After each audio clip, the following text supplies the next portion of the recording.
I don't know about you, but I intend to write a strongly worded letter to the heavenly capital about all this. Don't you do that. Don't you say your goodbyes. Not yet. Do you understand me? Listen, Your Highness. I'm busy. Listen, Your Highness. You're gonna get out of here. You're gonna go on. And you're gonna have lots of babies and you're gonna watch them grow. You're gonna die. No, actually, I mean, scratch that. No dying, actually. You're not gonna die. An old, immortal worm in his palace. Not here. Not this night. Not like this. Do you understand me? Seriously? This is literally the best part. Chongju, I only mean to do as you commanded and... Well, you know what? Waiting moon officer? I now command you to shut the fuck up. Jeez. Sorry about that.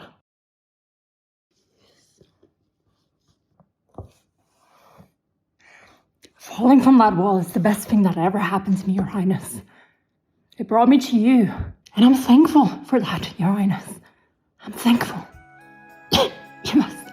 You must do me this honor. You must promise me that you will survive. That you won't give up, no matter what happens. No matter how hopeless. Promise me now, Your Highness. And never let go of that promise. Your Highness, if you will wait just a moment. Stanna, I'm back. Oh. What is... Is that me?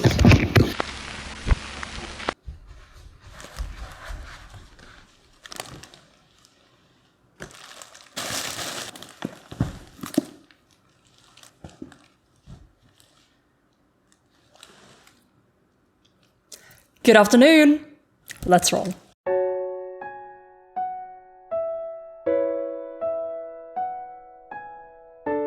Good time zone and warm greetings to wherever you are in the world. This is Spaced Out Puffin, aka Amelie. This is Amelia, aka Spaced Out Puffin, and I am so excited to finally be knocking out some chapters of Heaven Official's Blessing, Volume 2. Like, it's actually been insane. I don't even remember where I left off. Chirong's cave, right? Had we even gotten around to starting to talk about the whole, like, identity reveals and all that? I don't remember, I don't think so. I think we just knocked Chirong down. Like, the mask came off. I think that's where we left off. Like, I don't think we were in the really juicy bits yet, and I'll figure it out. I'll figure that out once I start reading. My bookmark is still here. But it's really been too long. Like, with all the new things that I've had to learn and all the things I've been doing lately, TGCF hasn't really gotten to be as prominent in my brain lately. Like, I don't even know what I'm supposed to be talking about for this pre-discussion. Other than, well, Chirong is here. And my channel is still here as well. Undemonetized, so I guess we are winning. All in all, I'm doing pretty great, actually. And I'm hoping that the rest of the year is gonna be pretty great. Knock on cork. Cork is wood too, right? Anyway, I'm getting back into my routines and I'll slowly but surely be able to schedule time for my hobbies as well. Which means that, yeah, I'm looking forward to a great year to keep going through TGCF. I don't think I'm gonna finish it within the year. My personal goal is, well, I don't really think I have a personal goal. I just want to enjoy it as thoroughly and as, sincerely as I can. And if that takes me 4 months, great. If that takes me another year, well, then I'm happy to have you here for however long the ride takes, or for however long you would want to stay on it. And like, even in this little hiatus of mine where I was, you know, earning money to sustain my life choices. Like, even in this time, I've still been able to spend all this time with you guys over at the server, or just reading everyone's comments that just kept pouring in. Well, trickling. When I'm not posting anything, it's not like they're pouring, which is great because I finally had the time to sit down and actually catch up on them. But whether you've been here from the very beginning or whether you're still catching up to this video series, thank you guys so much for spending all this time with me, interacting with my content or hanging out at the Discord server. You guys are absolutely great. Thank you endlessly for the emotional support, the memes and the recs. You guys are great. And you're keeping my days a lot more entertaining than they would have been just avoiding all Danmei media on my social media channels. Private fandom ones, I don't have a YouTube social media, except for the Discord server. But anyway, here we are back at it again, and while I can't remember if I should be saying something interesting about something that recently happened in the plot or something, like forgive me, I am so blank. The sword was cool.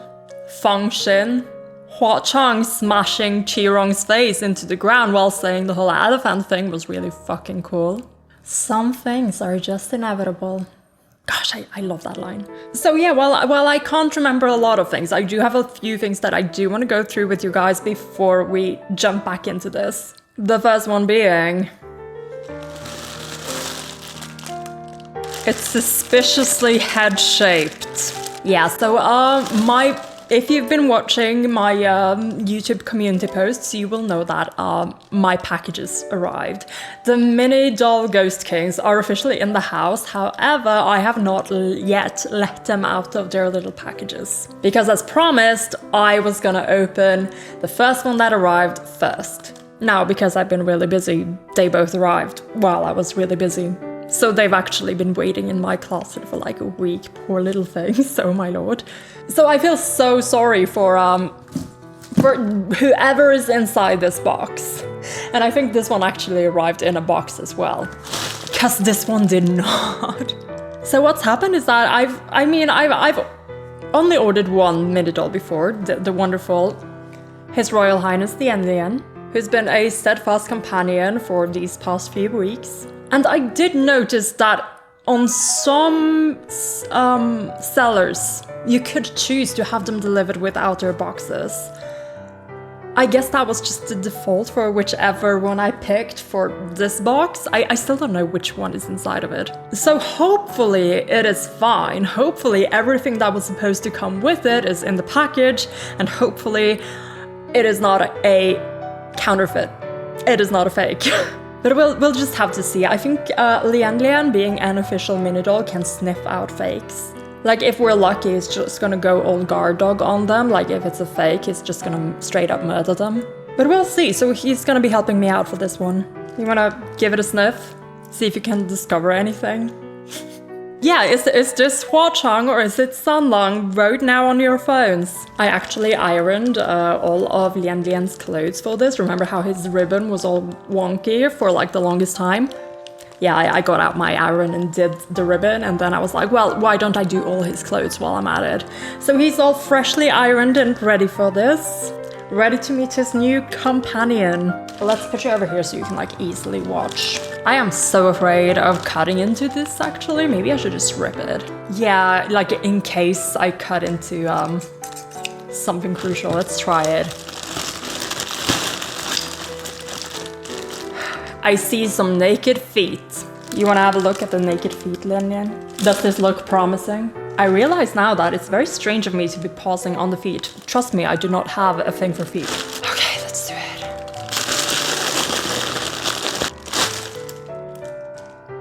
How's it looking? Is it okay? Are we like... This feels like face. Is it looking okay? Lianlian, I'm waiting for your approval. I'm kind of scared, actually. Okay, okay. It's a Hua Chang. It's Hua Chang, okay? We've got... Okay! There is a lot of stuff in here. That makes me feel slightly better. But yes, Sanlang is probably still in his box. I am so sorry, Sanlang, but you're gonna have to stay there until the next video is being shot. I am so sorry. But let's do it. Let's open Hua Chang. Holy shit, there is so much stuff in these bags. Oh my lord, this is wrong. This feels so wrong to me. His eye patch is off. Wait. Why do you have an eye on? This sounds so bad. Sorry, Watchung. We're gonna pick off the little lints on your face. Why does Watchung have eyes? Does Watchung actually have eyes? Have I fucking misunderstood something? Oh my gosh, look at him though. Oh! Okay, so hello, Lianlian. This is Watchung. Hua. Is it just me or does he look a little smaller? Maybe it's because he's not wearing boots or clothes. But looking at the two of them, the hair is made of the same material, but I really enjoy that they did the braid for his pearl thing. Like, it's actually adorable. Well, most of the hair is just one big piece of fabric over here. Yup, old man creaky legs in place. Oh, they gave him the tattoo. He is wearing the tattoo, even in this form, so... Is this like always on him then? This is a part of his true form, the tattoo? Gosh, I'm getting more suspicious that it has something to do with Lianlian. Because he's a very powerful ghost king, right? Like, it was something insignificant for him. It would probably like not stay on this form, right? Or maybe it's just, you know... Again, it could be an army tattoo or something. My money is on Lianlian though. Like it's a verse or something. Or like a quote, or maybe his title. Anyway, brushing him off. You can stand over here with Lianlian in your full naked glory until I get you something to wear. Gosh, it's so uncanny to see him without the eye patch. I feel like I have to put that on, like, immediately. Let's do it. Well, here's his ID. He cleared customs, and it's like the one I have for Lianlian. So this feels legit. It feels very legit. And now for the bag of wonders. Let's get the eye patch out of there. Oh my gosh, there are a lot of things here. Where did the eye patch go? There we go. Let's have a look at his ID. Which way does it go? I think it's like the wide path in or out. This way, right? Looks better this way. Come on, little guy. Let's get you less off-putting. I didn't mean that, Lianlian. He's gorgeous. It's just, you know... We shouldn't be messing with the state of things, the way of things. Does it go all the way under all the hair, or does it just go under some of the hair? Asking the real questions. Because it can go pretty far up, like you can push the string pretty far up towards his hairline. But you'll be kind of stopped by the fold over here if you want to push it under his hair. Do you wear Hua-chang's eye patch on your mini-dolls under the hair or over the hair? I'd like to know. But look at him now. I feel more sane this way. Like watching him like this is so strange. I mean, I guess this is kind of like confirming what we've kind of been thinking, I guess. Like this is Erming's eye, right? This is Erming's eye. The eye is sacrificed for Erming. Why are you still wearing it? Does he regain his eye somehow? Is Erming gonna like fuse and become part of Hua-chang again, like magical girl style? What is going on? Is this plot relevant or is it just a production choice? Like, you could have chosen to just make, like, a closed eye, you know? Like a scar or something. Either way. He looks so much like himself already. So what have we got for Hua-chang? Hua-chang has a set of robes. Outer robes, I'm assuming. And I'm guessing this is the shirt that goes inside. We have underwear, trousers, and his little shoes. We also have a lot of jewelry, but let's get him into this first. Let's get you all prettied up for Dianxia, okay? Like, yes, I know that by MINIDOLL standards, you're probably very attractive this way as well, but trust me, he enjoys your jiggly boots. Let him hear those chains. Like, he talks about them a lot, on your long legs or whatever. Like, I'm sure you usually dress yourself by, like, just imagining stuff, willing it into being, using your little ghost king powers or whatever. So, excuse me for the awkwardness, but just let me have this. Let me have this. Let me play with dolls. So you get the neckline up where we want it to be. Look at you, so handsome. Let's try and get you booted up. Oh, these are so cute, actually.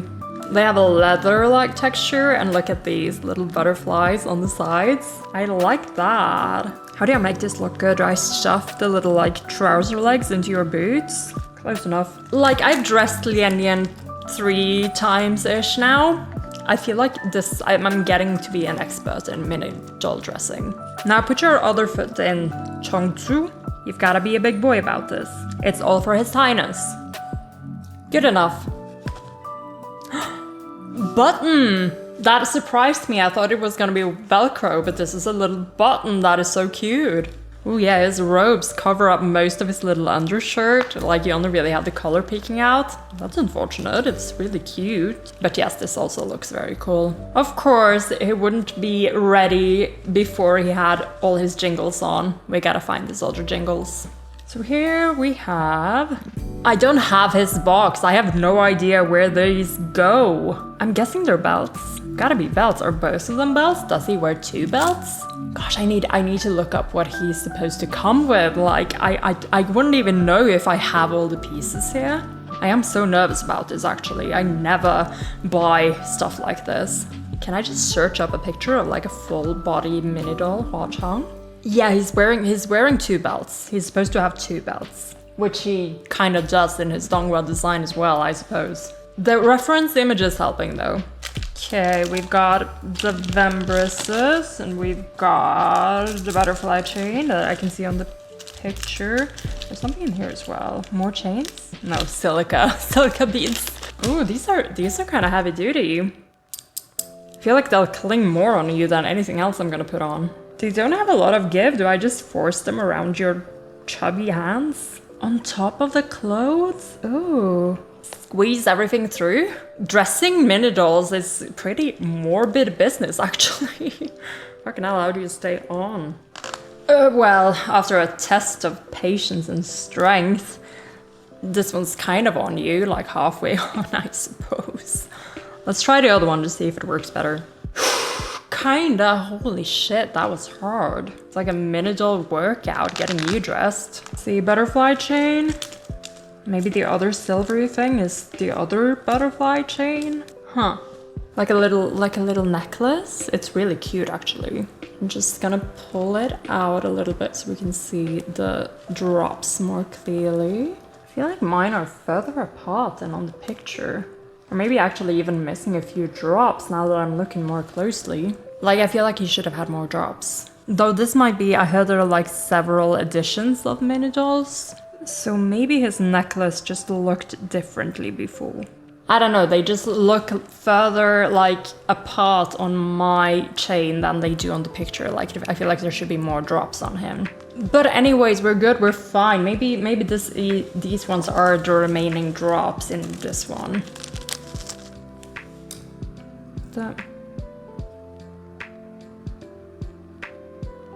Oh fuck. Oh my lord. Are these the... Is this his ring? Oh my god. Oh my god, that is so clever. That's amazing packaging, actually. That is amazing doll packaging. Like, you buy the Lianlian one and you only get Lianlian as is, but if you buy the Hua Chang one to go with him, you get the ring to put around. Oh god. I am sorry I'm treating your ashes with such disrespect, Hua Chang. You get the ring to go with Lianlian. Oh my lord, you're gonna have to give that to him. You're gonna have to give that to him. But we do have like the string. We have a string left and you don't have fingers though.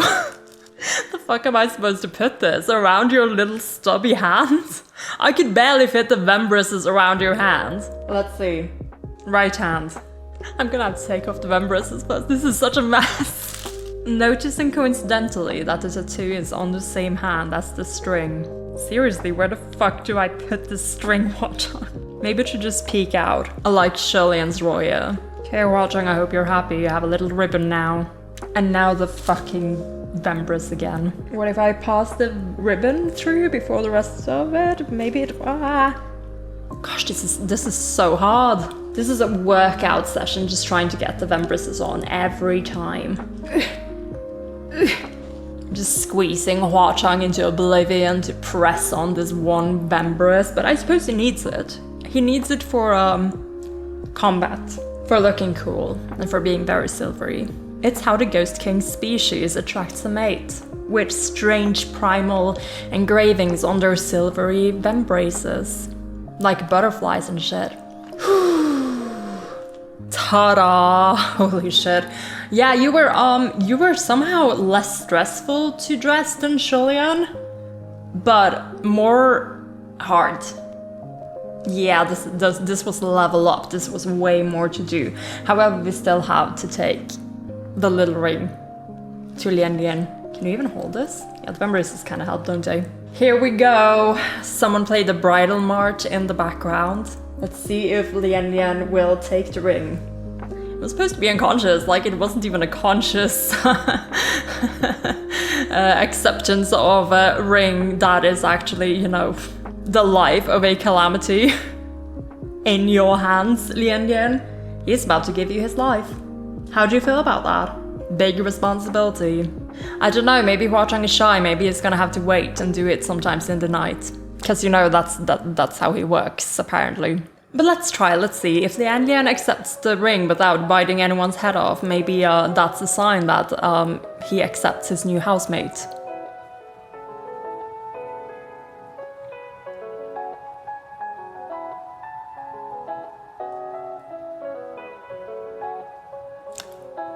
Well, it worked.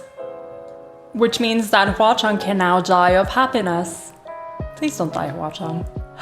Well, don't they look lovely? Let's put these two somewhere where they can get to know each other a little bit better. If they become friends, at least I'll have peace in the household. Apparently they do need ample alone time, away from prying eyes and the judgment of other mini-dolls, in order to, you know, just bond deeply and more sincerely than with any other creature before. Please do not forget about me, Lianlian, now that you have a new housemate and a new playmate to spend your time with. Getting Huachang's lint all over you already. When did you guys cozy up enough for that to happen? And here they are, my lovely little Hualian mini-doll pair. My impressions? Well, Huachang is wonderful. I loved all the pieces he had, and I really just loved the idea of having him bring the ring to Julian. Like, imagine you just got the Huachang mini-doll, and you have the ring, and you're like, oh, like that would, if that was me, I would feel so guilty. I would feel the need to acquire a Lianlian doll so quickly. And like, look at them. Like, I feel like, again, that when they are together, Lianlian's murderous aura just kind of drops. A little bit, at least. And I am sorry, once again, to San Long, who is still in his little box, little cage. Your time will come. In a meta sense, I'm a little bit sad that the San Long doll did not arrive first. It would have been nicer to kind of have that progression of the San Long before the true form Huachang, but, you know, in the end, Huachang did actually approach Julian in this form first, so I suppose this works. So where do we put you guys for the rest of this video? You can cozy up somewhere in the background. See? Now that Lianlian has like something else to keep his attention on, he just feels a lot calmer to me. Maybe this is gonna be a change for this household. No more waking up at 2 AM to find Lianlian in my hallway, outside my bedroom door, watching me as I wake up to go to the toilet at night. And I don't know, maybe he'll stop scratching places with Ming when I'm not looking. Ming, yeah. Yeah, I didn't see any Ming, so I guess I'll have to use my own. Ming can return to his rightful owner. They're so cute, look at this little family. Because a family can indeed be 2 mini-dolls and their murderous household items. And from what I can tell in my limited mini-doll experience, my Huachang does look like a Huachang. Let me know if I have invited a fake into the house, so that I might separate him from Lianlian before Lianlian commits plushy murder. And all that I can find of the fake mini-doll will be his insides spread over my porch, bathroom, living room area. Anyway, there's more. I got mail. So yeah, last week a couple of packages arrived. The first one I know is from D, who tried sending me this earlier this summer, I think. And after a round trip back to D, it finally arrived in my mailbox. And like always, I'm so excited to see what you guys will end up sending me. D has already sent me a couple of letters in a package before. See this lovely coffee art over here and this origami puffin. These are all D's handiwork. So thank you so much, Dee, for taking the time to send me something again. I know I'm still very slow at sending the postcards that I wanted to send you in return. I'll send you a couple. I'll figure something out, okay? Just I feel really bad about this, I really do. But the summer just got sucked up into some social stuff, and other than that, reading. All I did was read and edit. But I am going to send out those postcards. Just let time help me out here. Just now I have help. I'll make Donghua and Lianlian do the hard work, okay? Okay, let's have a go. I wonder if I should cut the edge. There wasn't like really a natural place to rip it open. But again, I'm scared of cutting into stuff I'm not supposed to. Okay, cutting it is. Careful. Whew. Is this a coaster? It's the first thing I can see is like cork coaster, which is like on theme. Let's have a look. Oh my god. Oh my gosh. Dee made me a coaster, and it's ORV themed. Like for anyone who's into RV, like it's gorgeous. I'll post it in the chat for you guys. But oh my god. Oh my lord. This is so cute. This is so cute. And it has Kim Dokta written in Hangul on the surface as well. Well, I guess I'm using this coaster today. Thank you so much, Dee. This is already so wonderful. Oh, this is so cool. This is a good idea for a project. Actually, I'm teaching arts and crafts this year. Letting the kids burn coasters would be kind of fun, actually. Thank you for the idea. And there are more coasters in here. Are you kidding me? How am I supposed to pick between the coasters if there are more coasters, Dee? Let's have a look. Let's have a look. Also letter. I'm gonna save the letter for last because the letters are just, they get me. Yeah, they get me. Oh my gosh, I have a puffin coaster. I have a channel coaster now. This is literally just my channel icon. Spaced out puffin. Oh my lord. So we've been talking about book club over here, like we've been talking about having a corkboard meeting. Now I have so many coasters. I have TGCF coasters, and I have ORV coasters, and now I have a puffin coaster. So yeah, you're all invited. Come have coffee or tea with me. You can have one of these exclusive coasters for one-time use. You don't get to bring them with you. I need them here to inspire joy in my heart. Oh my gosh, we're gonna need a bigger corkboard. Are these oh my god. So these are all the TGCF books. It says TGCF on the top one, and then I'm just reading the sides, and it says the Titanic, angst one, the gay one, the domestic ones. It's literally just my nicknames for the volumes. It's what I call the volumes in my head. And I know Dee asked about this like ages ago, and I suddenly remembered looking at this. Is this what you wanted that for? Because this is so fucking funny. Yeah, the Titanic one is the one we're reading next. Speaking of, sorry to take the spotlight off of VOD, but Gracie, wonderful Gracie, won the competition, the betting competition that we do in the server for the followers of the Temple of Corkboards. And Gracie dared me to do a little MINIDOLL skit thing. And I already planned one out, and I want it to be like Titanic themed, so we'll see how that turns out. If it turned out well, you will already have watched it by now. But this is absolutely fantastic. Look at these little coasters. Look at my wonderful little collection. Gosh, I feel like I want to put them on the wall, even though I know I'm supposed to be using them for coffee cups. If I put them together, I could even like put like a whole casserole on top of them. This is amazing. Thank you so much, Dee. And now onto your letter, which has me even more excited. Here we go.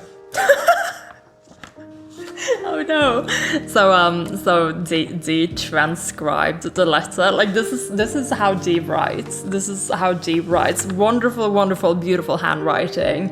All these little cute curls and so on. However, the last time Dee sent me a message, I made so many mistakes reading it that I think I made Dee feel a little bad. I am so sorry. It really hurt my pride as a someone who has been teaching like primary aged children. Like I pride myself in being able to read a variety of handwritings. So yeah, I am so sorry that yours tripped me up. So I have a transcription for convenience. I will be reading this again just to enjoy your beautiful handwriting. And when I hang it up, I think I'd want to see the beautiful handwriting. But for video purposes, let's read. Oh my god, the photos. The photos say 24th of June, 2025. Dear Puffin, since you mentioned the possibility of opening a postbox, I had this silly idea of a wood-burning puffin on a cork surface. And it's a great idea. I love this idea. This time I didn't have all the materials at home, but after borrowing my mother's wood-burning iron and finding some nice cork coasters, I no longer had the excuse. This was my first attempt, and while it's far from merch level and actually a bit sloppy, I'm still proud. You should be. I thought they were genius, and I'll be keeping them forever. It was made with care. The care of this wonderful community you have gathered. Stop. And inspiration made me try to more. I know that you probably won't have much use for them. Are you kidding me? I keep rotating between my TGCF coasters like every day. I'll be using these every day, D. But know that making them inspired me to try new things. I'm so happy and grateful for the second home that the server has become. I wish you could see the positive impact it has on my daily life and of many more, I'm sure. Oh my god. You'll have to take my word and coaster for it. Wishing you a day full of joy. Your mischievous junior official, Adriana. See, I knew these letters have this effect on me. This is... Again, like, I do know a little bit, I think. Just from the way people talk in the community, I do know that for a lot of people, this has become a really nice place to just hang out and to just enjoy, you know, the fandom experience, but at the same time, learning new things, trying new things, getting inspiration, and, you know, finding friends. Like, I know people have made their own little groups, have made online friends who they now talk to more or less on the daily. And having been a part of that really warms my heart. Like, even through these 2 weeks when I was on my hiatus thing, I just saw people post in the server all the time about all sorts of topics and just having a blast, and that means so much to me. And yes, I mean, for anyone who hasn't caught on yet, D is one of my wonderful junior officials, aka one of the people who graciously mod my channel and my server, and who's just such a wonderful and inspiring person. Another just a super creative soul who, like, you must know, D, you must know, like, your just openness and just willingness to try new things and your creativity, and also sharing all that creativity with us is the reason why I also dare to try new things. I don't know if I'd ever dare to make, like, the little skits that I've done for some of these videos if you hadn't already made the ORV one while you were reading Omniscient Reader's Viewpoint earlier this year. Like, that for instance really inspired me and made me more courageous and made me want to try things as well. So thank you so much, Steve, for your wonderful letter, and of course for your coasters that will be in use. Like, trust me, they will be. You'll find them on my table when you come visit. So I'm gonna put this over here for now so that I can look at your beautiful handwriting and, you know, try to read it again without the transcription. Ta-da! So thank you so much, Dee, for taking the time to send me a gift. And someone else who sent me a gift is the wonderful Ouija, which I know because the name is written on the outside of the package as well. And also Ouija did send me a heads up that it would be arriving. So super excited to see what is happening here. Let's open this baby up.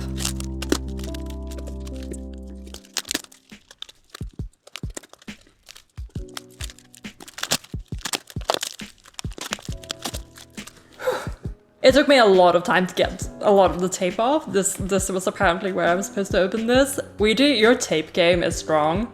Okay, let's have a look. What's inside the box? Ooh, the lid says the rest is magic. And we've got some laminated things in here. Let's have a look. Oh my lord. Oh my god. It's the first thing I'm seeing is just Crown Prince Julian. This is like literally my weakness. This is my kryptonite. I get so weak for him. He's so wonderful. These look like they're actually prints and they're laminated as well. And of course we've got Hua Chang underneath this one.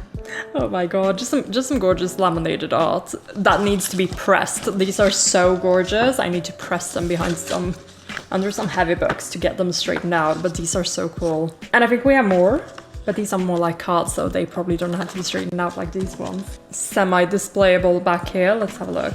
And we have more. Oh, we have more. We have more both Julian and Hua Chang. These are so cool. I'm gonna have so much TGCF art by the end of this year. Like, my walls are gonna be plastered with these. We're gonna need a bigger corkboard. And we have like a bit of that sun moon imagery. Oh, these are so cool. I just noticed that Hua Chang is holding a flower in this one. It's giving fairy tale vibes. I really enjoy pieces like these. So we have these ones. I wanted to see if there was a letter. Oh, there we go. Sharing a few things with a fellow TGCF enthusiast. I hope you like them. From Ouija. Like, I already love the Prince Ouija, so I don't think we're gonna have to worry about that. I want to take care of this note though. You've taped it on. This is just like me. This is how I tape all my corkboard things. I can just immediately transfer it onto this one. There we go. Little note from Ouija. Let's have a look. Okay, I saw the tip of something that looks like a writing utensil, so let's start with that. Oh my gosh, let's go. I mean, I am going to eventually run out of pens, so getting me a pen is like the best thing that you could ever do. Like, what do I do when the Lianlian pens run out of ink? This one, it seems, is a book pen. Refillable stainless steel rollerball pen. Let's go. I have never in my life refilled a pen, by the way, so I'm gonna have to figure out how that works. But here we are. This is a bookish pen. It has a lot of book titles on it. Like, we have everything from The Odyssey to La Miserables, Gulliver's Travels, Heidi. Yeah, just a whole lot. So this is a book enthusiast's pen, and my first ever refillable ball pen. That's a satisfying pop. Am I the only one who liked that? That's a very satisfying pop, actually. I kind of want to keep this at my desk so I can just go like... Why does that specific thing give me so much joy? It writes really smoothly. This is so nice. Ooh, this feels like a signature kind of pen. I like the weight to it. Thank you so much for the pen, Ouija. This is brilliant. This is a nice purchase. So thank you so much for taking the time to get that for me. And for now, prompting me into learning how to refill a ballpoint pen, which I am going to have to do eventually. But there's more. Okay, let's pull out one at a time, see what this is. There's a couple of these I just saw. Silvery little packages. They feel like buttons. And they are TGCF buttons. Oh my lord. And I picked a perfect one to go first with. It's Julian. It's a TGCF Julian button. Oh my gosh, look at him. Look at him in this one. It's got like this gold rim detail around him. I need like a piece of cloth where I can put buttons. I don't imagine they'd fit very well into cork, but somewhere to display these, I need a piece of cloth. Let's check what the other one is. It's red, it's Hua Chang, and they are matching pieces of buttons. Oh, they both have the golden border. However, while Julian's has the flowers, Hua Chang has the butterfly detail. This is so cute. I live for Hualien matching merch, actually. Like case in point over there somewhere. I don't know why that makes me so giddy. I just think that older merch should match. I don't think that's a controversial opinion, is it? Okay, next one. Oh my gosh, did you seriously end up getting me these things? This is the Billy official one. It is a Hua Chang keychain. The fuller version of this art. Oh my gosh. These I usually do hang up around the house, so I'll definitely be able to find a place for him. See? Super cute. The thing about these keychains is that I would never be able to take them out with me to like wear as a regular keychain because I'd be so afraid of scratching the surface of the art and making them ugly.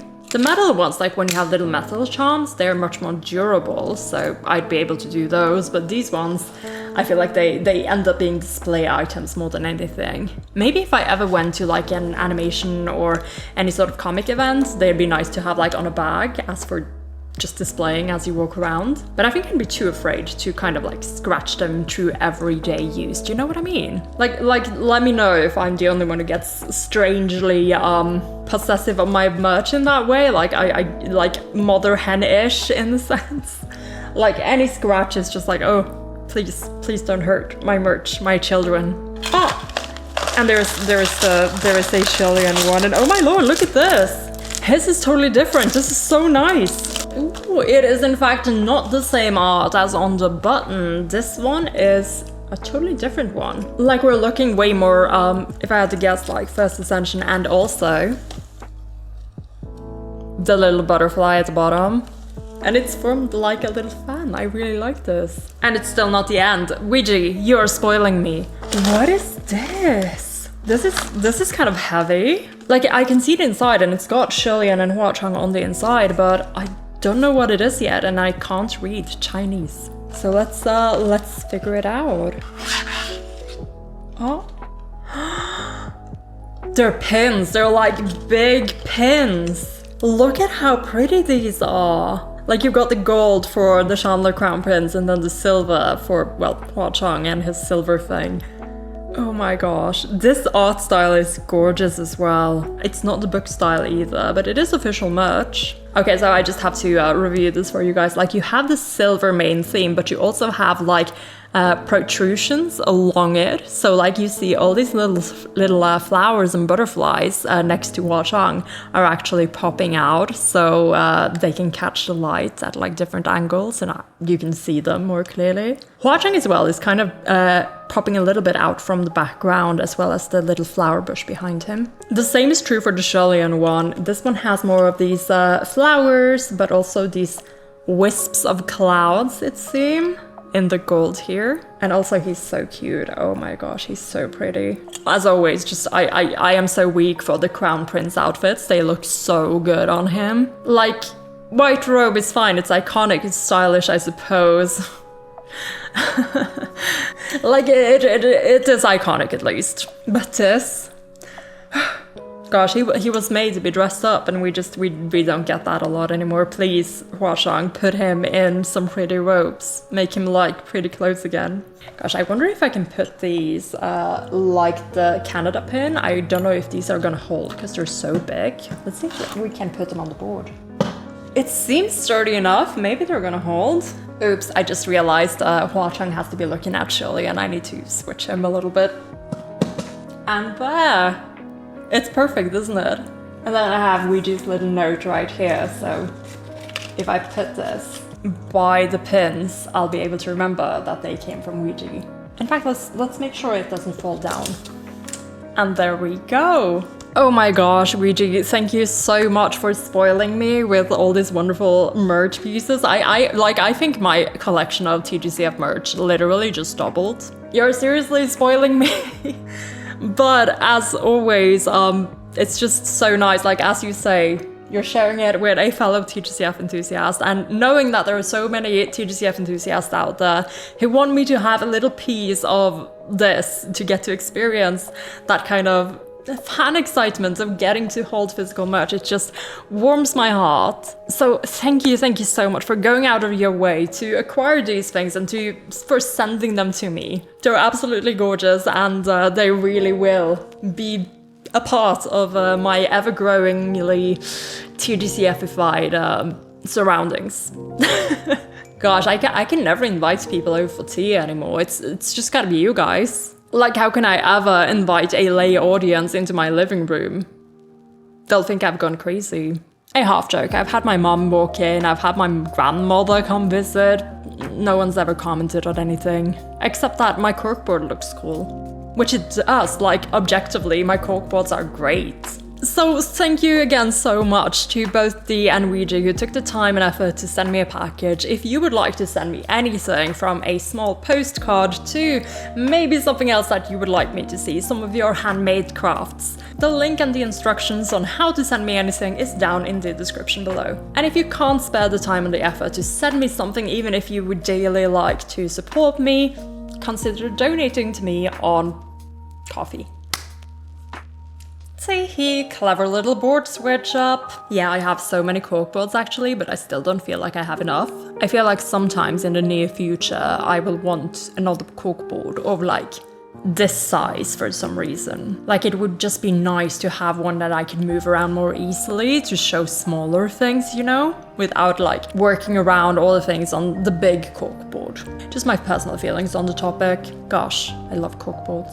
I guess I'm in the right profession. But either way, we are here to honor the followers over at the Temple of Corkboards who have made this channel super easy to run.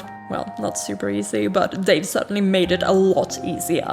Like, your support has made me able to achieve a lot more things, a lot more quickly, although speed is really not my domain. But such as this wonderful monitor I'm using, the upgraded PC I'm using to make editing a lot more smoother, and now also a standing desk. I ordered a desk from IKEA and I put it together all by myself. I feel so accomplished. The 6-year-old in me who spent hours putting together Lego sets feels accomplished. Like, I feel like that's what I was training for, to put together an IKEA desk by myself. I am just super proud of this one and excited to be spending my time editing this time around because I'll not be slumped in like a... No kidding. This is how I've been editing for like a while now. Except for back when I was still using my laptop, which was going like super slow. When I could stand like with an ironing board, like I used my ironing board as like a standing desk to edit on.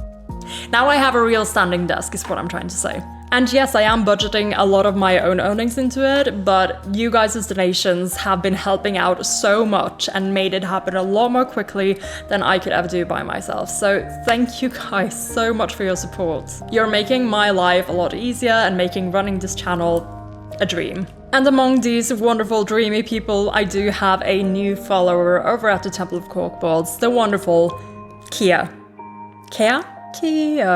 who is a self-proclaimed lurker and doesn't speak up in the server a lot, but you did say that you're around and that you're enjoying yourself, and honestly, again, that makes me happy. Thank you so much for your donation, and I hope that you enjoy everything that this channel has to offer, as well as this upcoming read-along. Someone who's getting their name tag upgraded today is the wonderful VV Super, I have actually no idea. You guys might also know them as Ali. Thank you so much for coming back to support me, and I hope that you're enjoying your time in the server. I've got this wonderful little flower up for the wonderful Lianlian. I have no idea again if I am saying your name right, but honestly, because of how internet works, deal with it.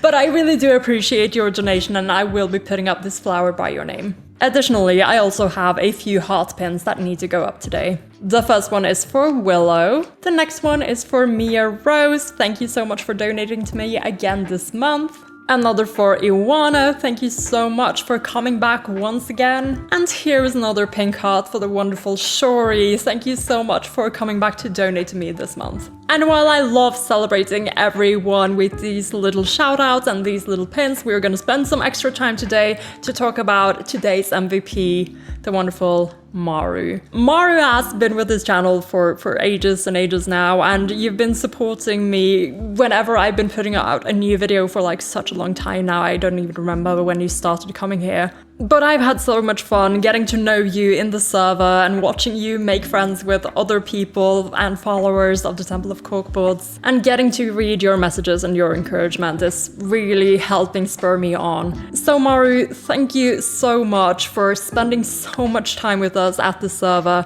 for becoming one of my biggest supporters. You really do deserve this butterfly pin. So thank you for your support, for the letter you send, for the laughs, for your absolutely brilliant personality, and for making my corkboard here even more sparkly and butterfly-y. Like I'm nearing Hua Chang levels soon, I think he'd be proud. And that is indeed it for the Temple of Corkboards this time around. If you would like to become a supporter as well and get a shout out and your name up on the coffee board, the link is down in the description below. And that, ladies, gentlemen, and corkbirds from all over the world means that all that's left for this video is to read. I have some fresh coffee brewed, new coaster to put it on, and I've set a pretty ambitious goal for myself. The remaining of season 2 is about 60 pages, I think, if I remember correctly from the last time I checked a few weeks back. That's no joke, but also it would be really cool if I was able to do the 60 pages for this read-through, because that would mean that the next one is going to be completely new content for me. And I feel like that's a nice way of starting kind of the semester properly. To have finished all of season 2 and everything that belongs to it, not counting the audio drama, or the manhwa, or the other pieces of media, whatever, we're not talking about those. But that would mean that September and on is me filming new TGCF things that I don't know about TGCF yet. Except for the short film, which I did watch, the first one, which I know is more or less what comes right after all of this. I actually don't know what I don't know yet. That's the surprise, right? But either way, let's settle in and get ready. I found my tallies, have those at the ready. Notebook on the side, pen ready. We went for a Lianlian one today. I don't even remember which pen I used last time, so just Lianlian one. I was feeling Lianlian. Now that I'm looking at this one's maybe a bit too happy for the vibe we're going for. It's the one where he's holding what looks like a lantern. He's too happy. Oh, you know what? Maybe we deserve a little bit of happiness. We know that these next few chapters are gonna be tough as nails, so let's keep the happy Lianlian to remind us that there might be better times ahead. I feel like I fucking jinxed that just now. Anyway, giving you guys a moment now to settle in and to get ready as we open to chapter 22. What is true and what is false? An irresolvable situation. But when the other half of the mask crumbled and Qirong's entire face was revealed, it became obvious that he didn't look that much like Lianlian after all. Yeah, that was the last sentence of the book, how remarkably similar he was. Yeah, astonishingly alike to Lianlian he was. Their noses, lips, and the contour of their lower jaws were similar in shape, but their brows and eyes were quite different. Lianlian's eyes were serene and gentle. Qirong's brows were high and sharp. His eyes were also much thinner and more slanted. While he was certainly still a good-looking young man, it was easy to tell from his face alone that he wasn't one to be messed with. After having been beaten to a bloody pulp, he could finally squint open his eyes and blearily see that the one who had seized him had changed into what appeared to be a youth dressed in red. Qirong had never seen Hua Chang's real face, but the moment he saw the red robes, he was both shocked and furious. "It's you! It's you!" Hua Chang had changed back to his true form. "You haven't answered my question. How did Prince Anle die?" Because of how frightening his glare was, Lianlian rushed forward and cried, "Sanlang!" Humans and ghosts alike had already cleared out from the cave, and Lianlian ran to his side. "What's wrong? Don't be angry. Please don't be angry. Everything's all right. Calm down. Everything's all right." He gently rubbed Hua Chang's shoulders a few times, his voice growing soothingly soft.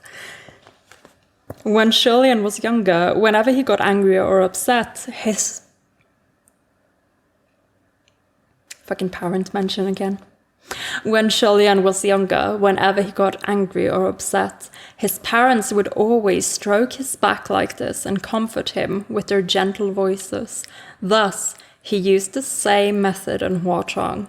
It turned out to be quite effective. Hua Chang's eye was turbulent before, But after being soothed, his lip quivered for only a second before he slowly but finally calmed, and his gaze cleared once more. Lianlian let out a breath of relief at this sight, but suddenly, before he had fully relaxed, Huachang swiftly reached out and gave Lianlian's shoulder a gentle tap in return. This tap instantly petrified Lianlian's body. He had not expected Huachang to do anything to him at all, which was how he'd been petrified so easily. He didn't know what Huachang was up to, but he wasn't worried about himself.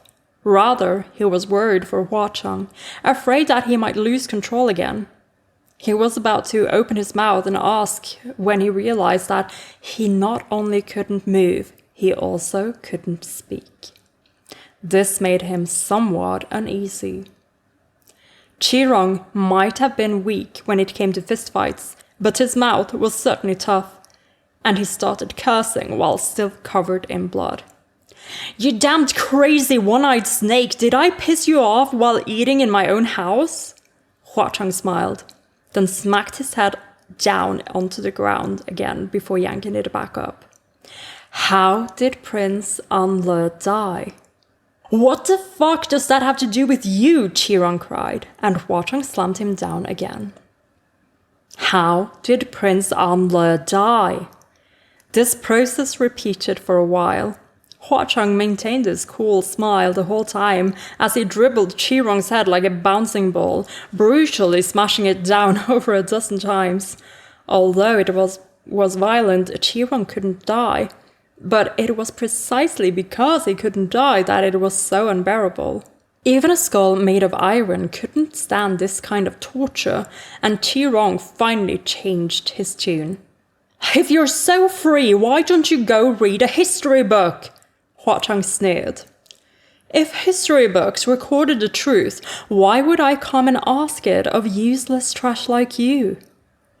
He raised his hand again, and Qirong yelled, "It's Long Chencho! He was killed by Long Chencho!" The donghua in Lianlian's arm jerked and started shaking vigorously. It was shaking so hard that Lianlian couldn't keep a hold on it. He could only watch helplessly as the Long Chencho donghua fell out of his arms and onto the ground, spinning wildly back and forth. Huachang didn't spare to look, but he undid the spell. There was a blast of red smoke and Long Chencho's form leapt out from within. Raised as royalty, high and mighty, he had never been wronged like this in his entire life. He pointed at Qirong in rage. "How could you slander me so easily? Anle and I were friends. Just who are you accusing of killing him?" Qirong was also shocked to see him jump out. "You're Long Chencho? Why the fuck are you here too?" Long Chencho still didn't understand why he had been brought to this lair. He was simply enraged by Qirong's accusations and felt compelled to clear things up. "Prince Anle died of an illness, so why would you randomly accuse me of killing him?" Huachang looked on coolly and stopped dribbling Qirong's head, so Qirong got pulled into the argument. "Died of an illness, my ass! Only you would believe that shit. He died soon after the Gilded Banquet, so he must have been assassinated by you lot. If not you, then those old withering Yong'an dogs in court." He was muddying the waters with the garbage he was spewing. Long Chencho's face was steely with anger. "No wonder everyone says the green ghost Qirong is vulgar and crass. Now that I've met you, you are indeed disgusting." The comment stabbed Qirong exactly where it hurts, and his face dropped immediately. After achieving fame, he had been mocked for his vulgarity by all manner of gods and ghosts for centuries, both behind his back and directly to his face. He truly hated it. "I may be vulgar, but that's much better than your ignorance. Friends this, friends that. What peaceful coexistence. Shanle and Yong'an can be friends, can coexist in peace. You're as fake as your parents. How revolting." Hearing him insult his parents, Long Chencho was furious. "Shut up! My parents were sincere and genuine, not fake. I won't let you spit on their names and humiliate them." Qirong spat. You're all nothing more than the descendants of some rebels, so who gave you any damned right? What sincerity? Granting titles and land to us, the people of Shanle, so shameless, gifting them their own property that you stole. Everything you owned belonged to Shanle.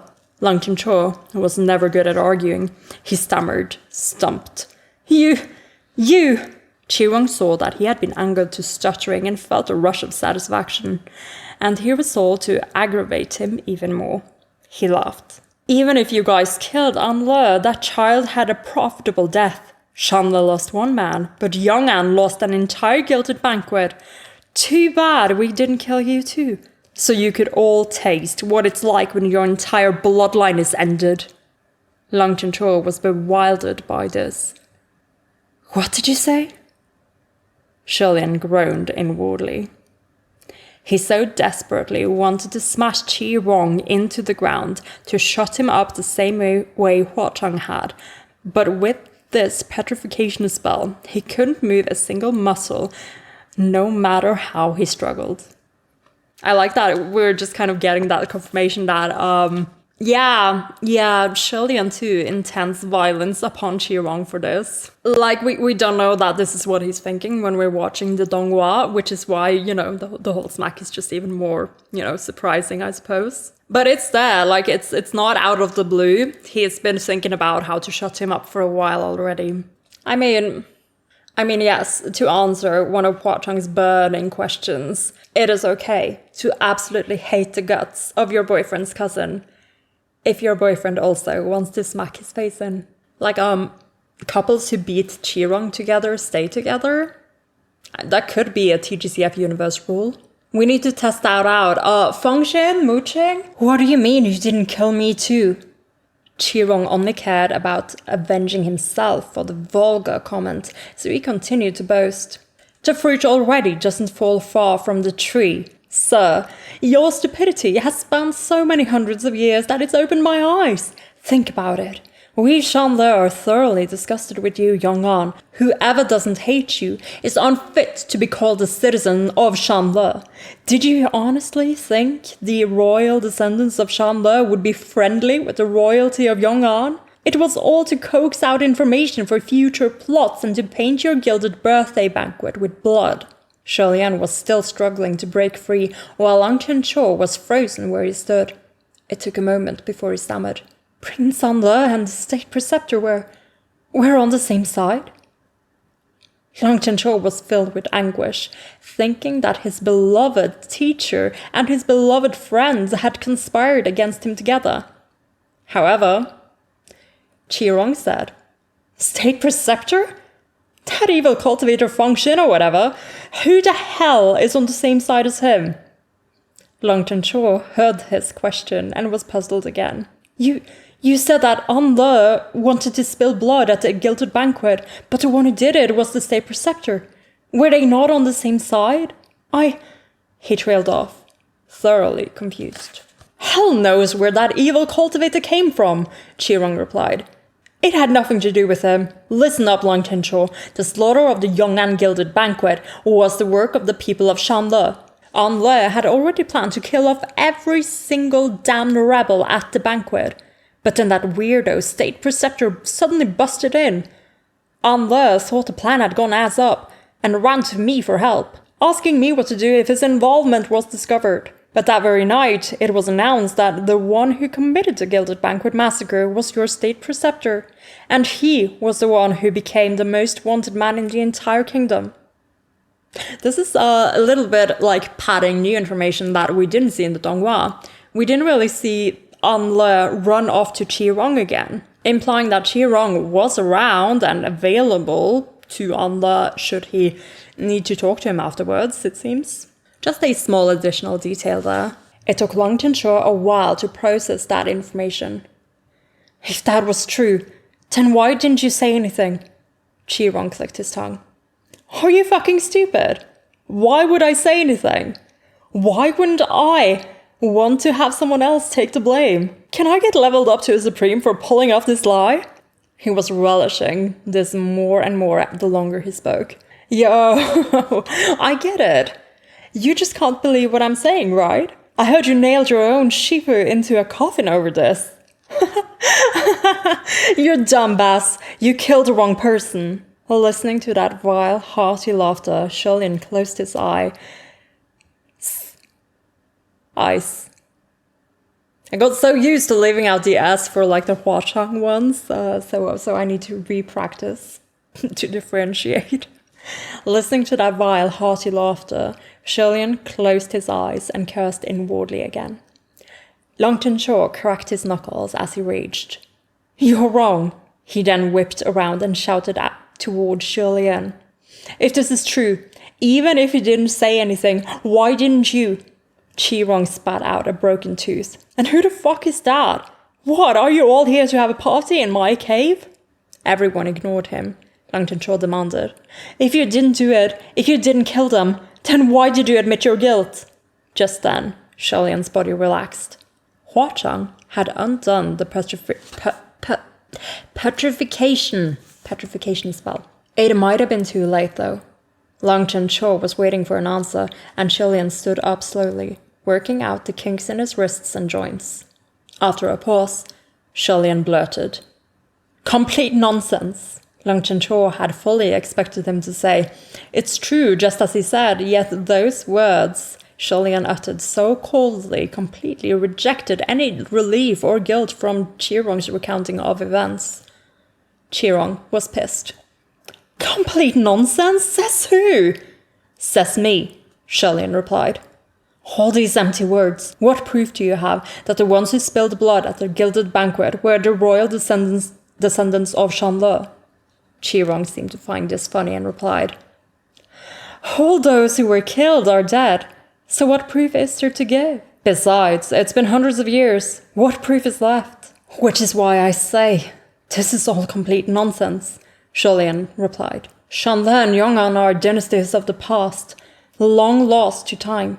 Is there any point in you stirring up trouble with nothing but baseless bits of ancient history? The tone of his voice startled Qirong, and he narrowed his eyes, as if remembering something.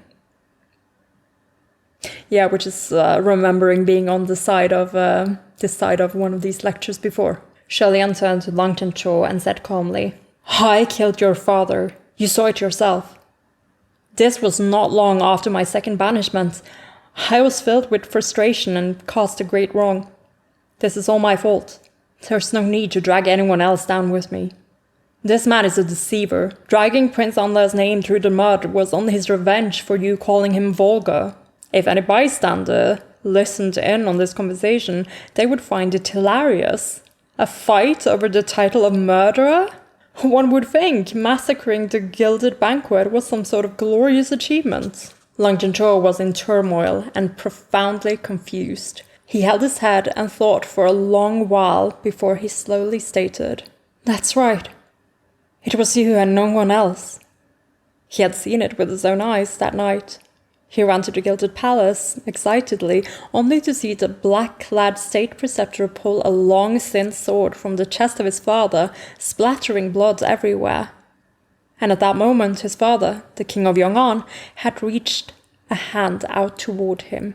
Still breathing, it was only after he'd rushed over that the hand dropped limply. Just then, Qirong, who was lying on the ground, suddenly spoke up. Cousin Crown Prince, is that you? Lian's gaze moved back to Qirong. After staring coldly at him for a moment, Lian stated, Qirong, it seems you've been living colorfully over the years. As Lian spoke, Huachang removed his fake skin. Qirong's eyes widened as the last of the intruders finally revealed himself. Long Tencho was dumbfounded by Qirong's question. Cousin? Even when he heard Qirong say, We Shanle, and guessed the identity of the Green Ghost's past life as a citizen of the Kingdom of Shanle, he hadn't imagined that Qirong and Lian were actually related on a personal level. Don't worry, Long Tencho, very few people would have thought. Qirong stared at Lian's face and looked him up and down. It was a peculiar gaze, hungry with curiosity and fascination. When his eye stopped at the sword Feng-Shin on Sholian's back, he suddenly burst out laughing. So that's it! That's it! Feng-Shin was you! You were Feng-Shin! Although Lang Chen-Cho couldn't understand why Qi-Rong was laughing, it made him feel immensely uncomfortable. He demanded angrily, What's so funny? I'm laughing at my good old cousin. What's it to you? Qi-Rong snapped back in a fit. Just now I said that your stupidity spanned hundreds of years. I'm sorry. I apologize. The best way to learn is to learn from the best. Look at your Shifu. No wonder you're so stupid. He turned to Sholian. You went to Yong'an, became their state preceptor, and ended up stabbed to death by your own disciple. Isn't that exciting? Isn't it hilarious? You deserved it, you pathetic fool. The moment he uttered the word pathetic, Hua Chang wrathfully struck once more.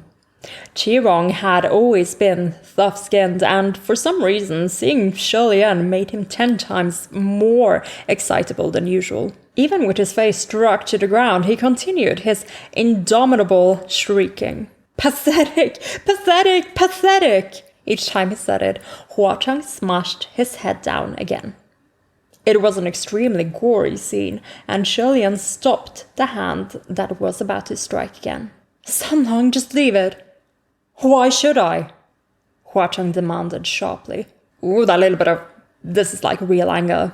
Just the fact that he, again, like, this is him being, like, outright violent against Qi-Rong. And Sholian is asking him to stop. But he is currently still going, like it's been hinted to me that Hua Chang's anger towards Qi-Rong is just off the charts. And as we learn that Qi-Rong is in fact instrumental to like the temple burnings and to, you know, the downfall of Sholian's character in general, like he was definitely stoking the fire quite a bit, then yeah, this sort of behavior, it makes sense. He would want to get in another hit or 10,000? 10,000. Why should I? Hua Chang demanded sharply.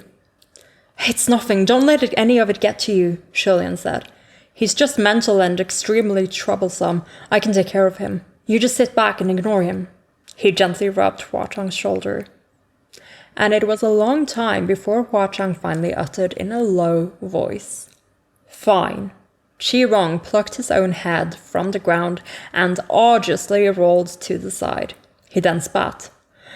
Why play pretend with that false kindness?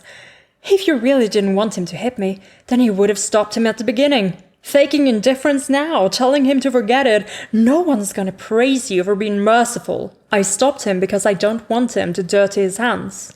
Did you misunderstand something? Sholian said. A trace of anger flashed across Qi-Rong's bloodied face, but then he started giggling. Yo, cousin Crown Prince, you're getting along pretty well with Hua Chang, aren't you?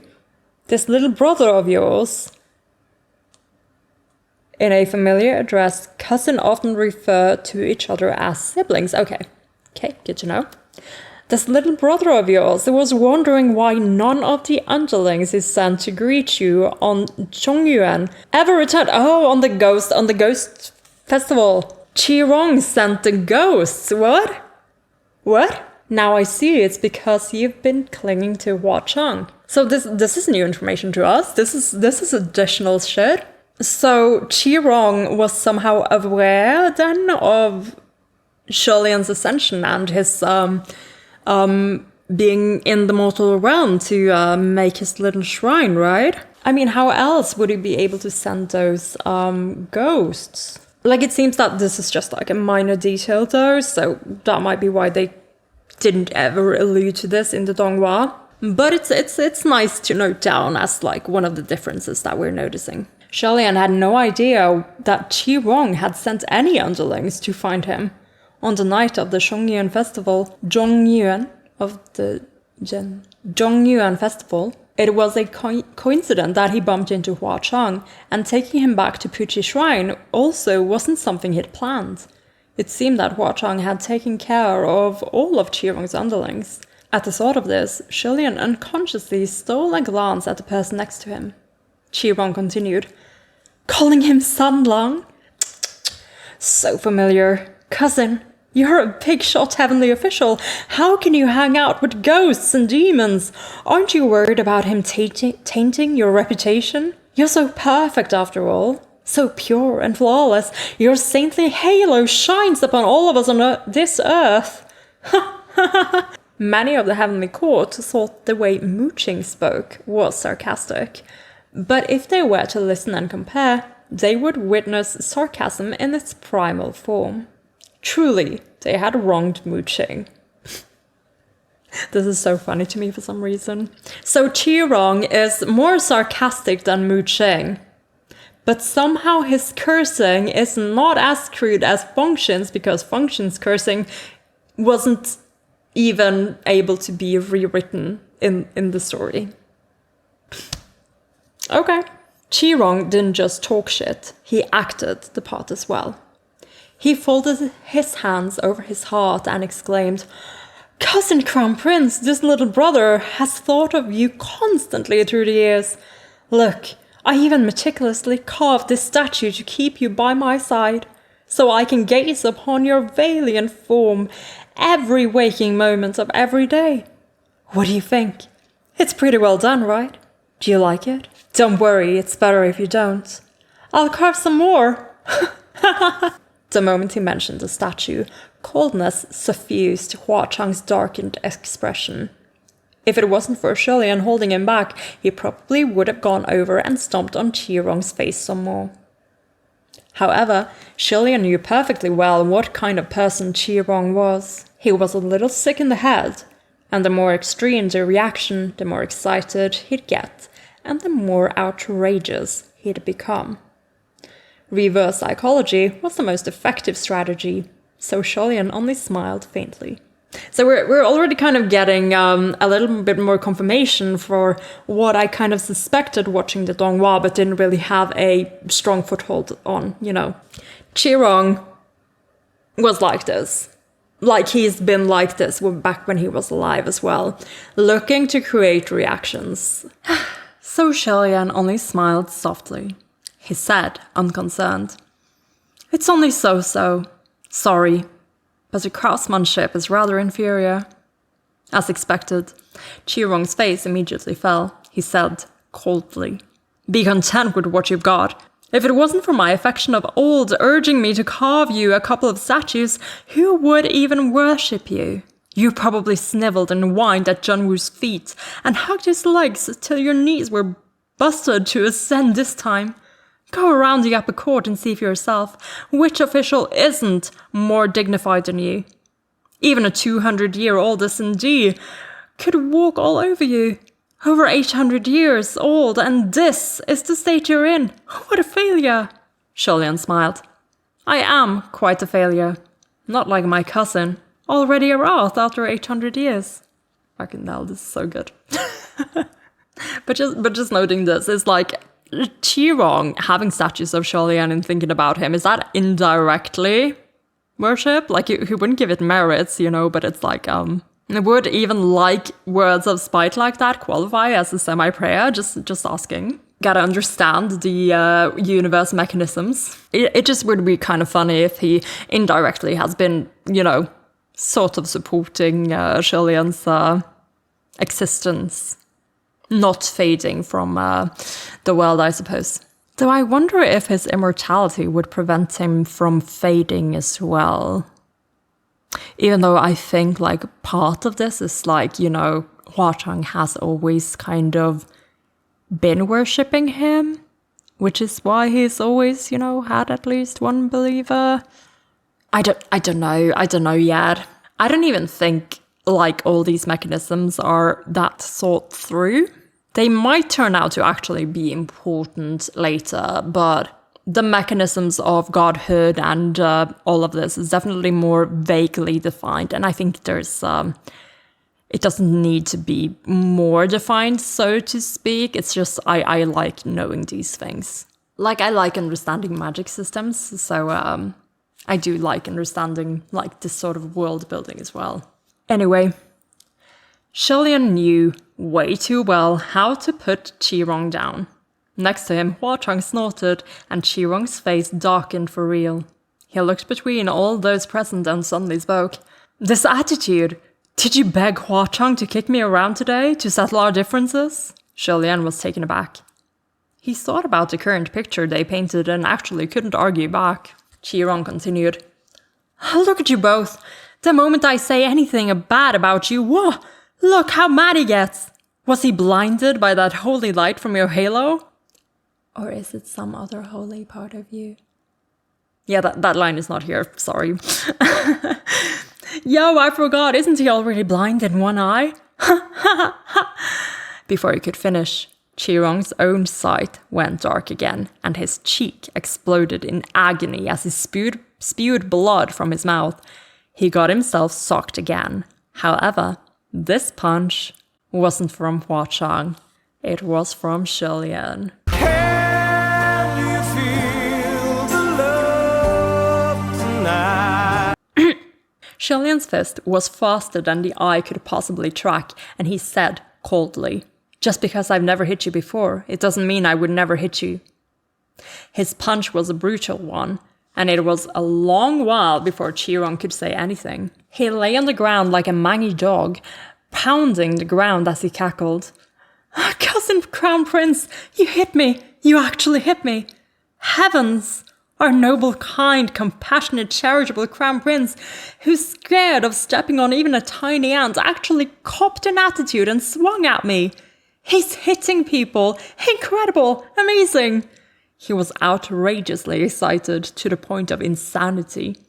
Lang Chencho had never seen anyone whose words and actions were so mad, and he was shocked into stupefaction after witnessing this single act. He mumbled, Is he crazy? Lian was used to seeing Qirong's madness, and didn't think much of it. You've heard him. He's insane.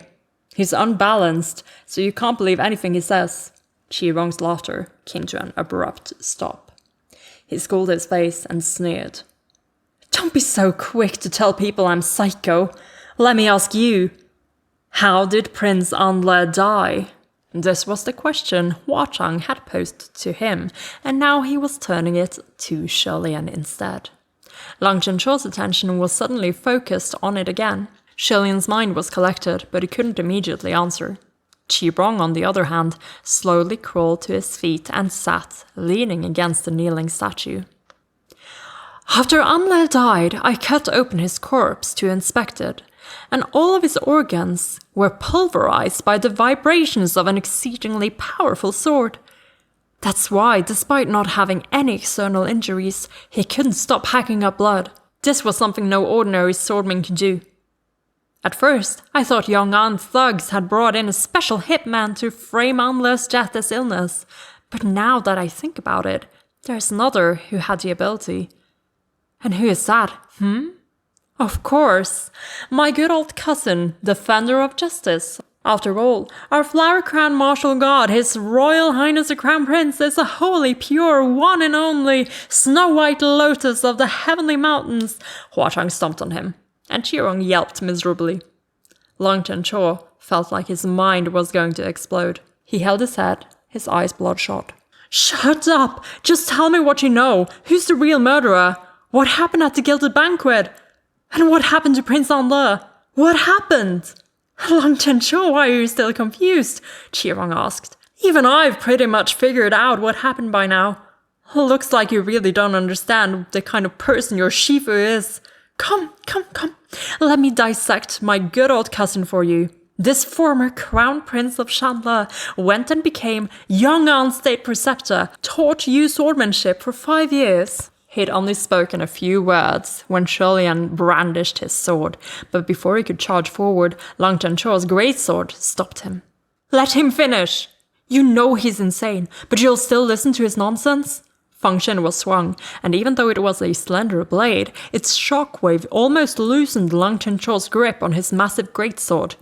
But just then, a silver curved blade flicked Feng Xin, hooked it, and pulled it aside. Lian was startled and cried, Sunlang!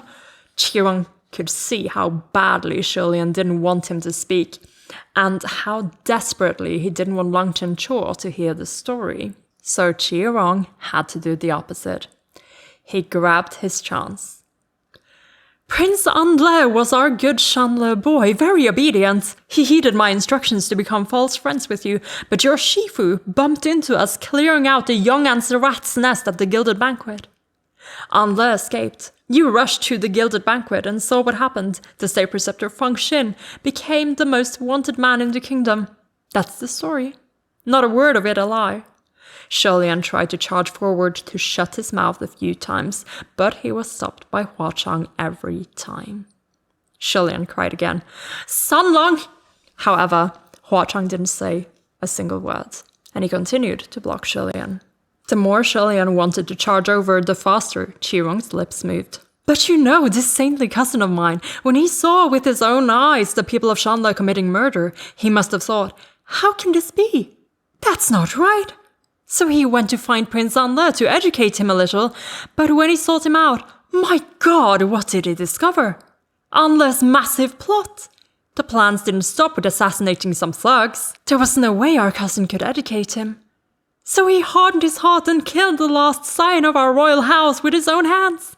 Afterward, you caught your Shifu and nailed him dead in that coffin, and so ended my cousin's magnificent life as a state preceptor. Cousin, am I right? Chirong spat a mouthful of blood next to the feet of the statue. I know you too well. You love doing shit like this. Ancestors above, look at what a good descendant you gave birth to. Not only has the She clan of Shanle lost everything, now even the bloodline is cut. Lianlian, you unlucky star, you god of misfortune, your existence is Shanle's greatest tragedy. Why won't you die? How do you even have the face to keep living? But I saw with my own eyes that he killed my father with his sword, Lang Chencho said.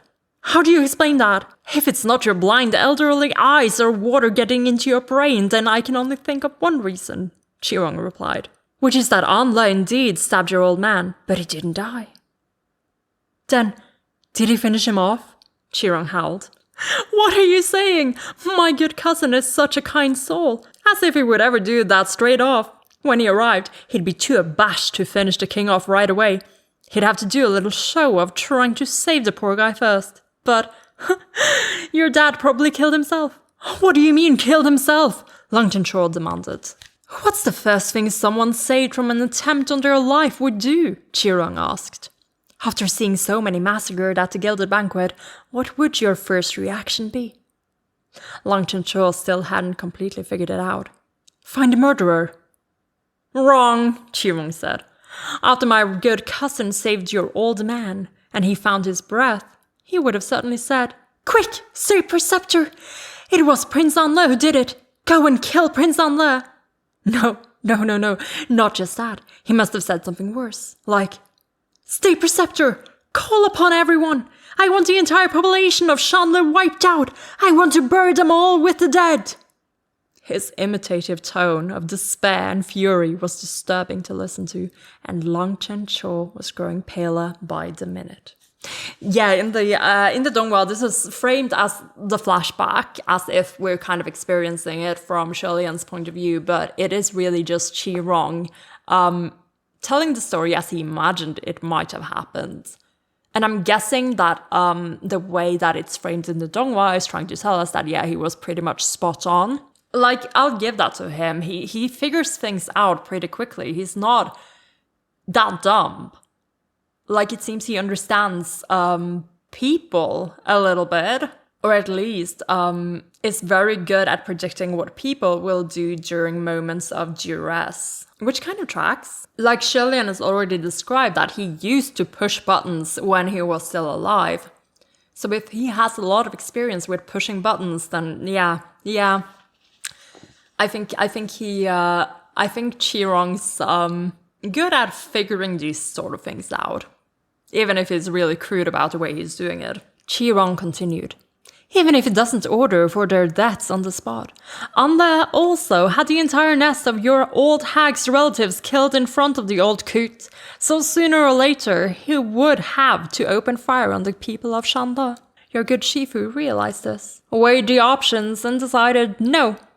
The old man couldn't be saved, and plork! And the old man's heart goes kaput. That's the kind of person my good cousin is. A saint who can't have sand in his eyes. Always doing shit that hurts both others and himself. He wants to please both sides, but succeeds with neither. Qirong, shut your mouth, Shilian shouted. Long Chencho whipped his head around. Why do you want him to shut up? Because what he said is the truth? At the gilded banquet, you and Anle both struck. One killed my entire family and the other finished the act on my father. You're all lying to me. Shilian started. Don't listen to... Qirong cut in. Of course we're all lying to you. You're so stupid. Who else would we deceive if not you? If not for the interruption that spoiled our plans, Shanla would have already taken your damned life at the age of 12, instead of giving you the luxury of growing up and ascending. 12? Long Chencho repeated. The biggest incident that happened when he was 12 was the kidnapping. And he was saved by Shilian. He demanded. That year, the culprits who invaded the palace to kidnap me were sent by the people of Shanla. Duh! Qirong spat. The fucking duh. The fucking duh. This is painful. I'm so sorry, Long Chencho, but I've already gone through this. I've digested this part, your despair already in the donghua a couple of times. So the fucking duh is just, yeah, distracting. I'm so sorry. I feel so bad for Long Chencho. Did you think ordinary assassins could just kidnap the crown prince from under the noses of hundreds of loyal palace guards? Please. I was the one who helped Anle with that. Long Chencho nodded. Helped. Good. I understand now. So all my friends are fake. The people of Shanla never cared for our amity. Like amnesty. So amity, I'm guessing? Amity, like in amnesty, okay. The people of Shanla never cared for our amity. Your Prince Anle never had good intentions and instead came for our lives. He turned to Shilian. So everything you told me was false too. Qirong pretended to look surprised. Come, quickly now. Tell me what my saintly cousin told you. Long Chencho ignored him completely and continued to address Shilian. You said Yongan and Shanle were but one nation at their roots. Whatever conflict the royals had with each other had nothing to do with civilians. Both sides used to be one family, and under our generation's rule, there could be change for the better. As long as the people were happy, it didn't matter what the royal house was named, and both sides could let go of their grudge and unite in time. All that was false. All nonsense, bullshit lies. This was precisely what Shilian didn't want to hear. He cried out immediately. No, it's not false. I think, under your rule, weren't there real changes? And this speech that Long Chencho is telling us is the speech that Shilian gives him in the donghua in the flashback when they're visiting the market. Right? That's when he said it? I think so. That Yongan and Shanle were once one big family. So all their conversations are, in the text actually, like they're just expressed differently by making them flashbacks in the donghua, which I quite appreciate actually. I do like that change. And I think that was needed for the visual media and storytelling of the donghua to make it less one-sided. Like we would be spending so much time in this cave if we didn't go to the flashbacks. So yeah, I do appreciate them. And also, I appreciate him, so he looked really good. Long Chencho closed his mouth and the heaving of his chest faltered. Shilian continued. Didn't you do really well? Didn't the remnants of Shanle integrate peacefully with the people of Yong'an? There were fewer and fewer conflicts and riots, so how could any of it be false? There was a moment of silence. Tears rolled down Long Chencho's cheeks. But what about my royal parents? Yong'an and Shanle integrating was their greatest wish. That's why they granted princely title Anle to the last of your royal bloodline. Their wish came true. But what of their end? Qirong clicked his tongue. What a whiny crybaby. Just like my saintly cousin was once upon a time. You came crying for your old man and old hag. I haven't even fucking harassed your ancestors for my old man and old hag. Integrating Yong'an and Shanle was their wish? What pretty words. Anle, settle first, joy after. This has an explanation. Anle, meaning safe, peace, and to settle, and the same and is the same character from the Kingdom of Yong'an's second syllable meaning happiness or joy, Qirong is dissecting the parts of the title and drawing his own meaning from the characters. Settle first, joy after. Yeah, this was kind of explained to me as a wordplay in a comment, I think. It feels familiar, like I feel like something like this was explained to me before. But studying the text and the characters, I think I see kind of what is being implied here.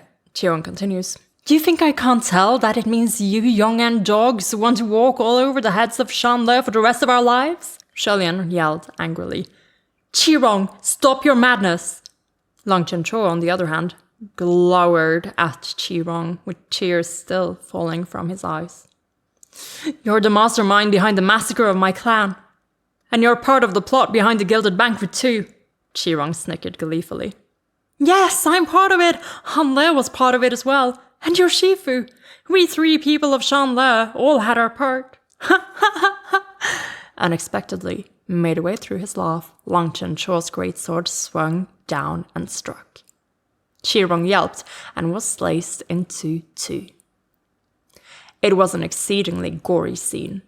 Both halves of his body writhed and rolled around on the floor, and his upper half cried, It doesn't hurt, it doesn't hurt, it doesn't hurt one bit. Compared to that punch from Cousin Crown Prince, you're nothing. Lang Chencho didn't say a word, just grabbed him by the head and picked that half up. Qirong was still spouting insults, but Shilian noticed something off in Lang Chencho's expression. He warned, Qirong, stop talking if you value your life. Shilian always treated others with kindness and respect, but Qirong was not someone who could be faced normally.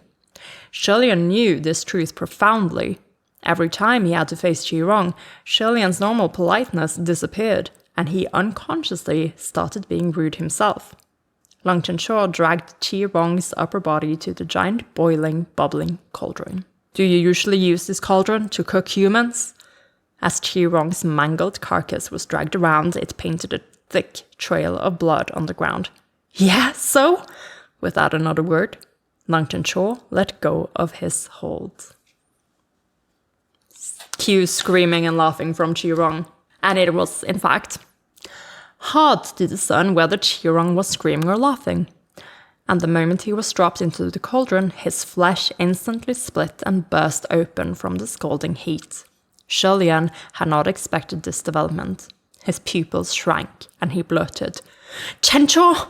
Lang Chencho responded sharply. What? How many people has Green Ghost Qirong eaten? Why can't I teach him what it feels like to be cooked? He's the enemy that murdered my clan. Am I not allowed to make him suffer? Of course he could. Shilian couldn't say anything. He had no right to say anything either. Yet whether it was as the crown prince of a mortal kingdom or as heavenly martial god of the east, Lang Chencho had never done something like this before. He had always been straightforward in fights, never cruel. These actions were far from the Lang Chencho that Shilian knew. When Qirong was fished out of the boiling water, his body no longer retained a human shape. It instead resembled a melted lump of skin and flesh, bones poking out in some areas, terrifying to behold. Yet he still seemed quite pleased, and was guffawing.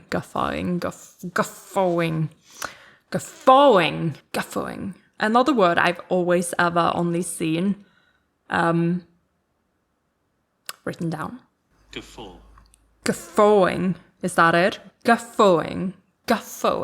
Congratulations, cousin! Look at your good disciple. His wings have hardened. He knows how to use torture now.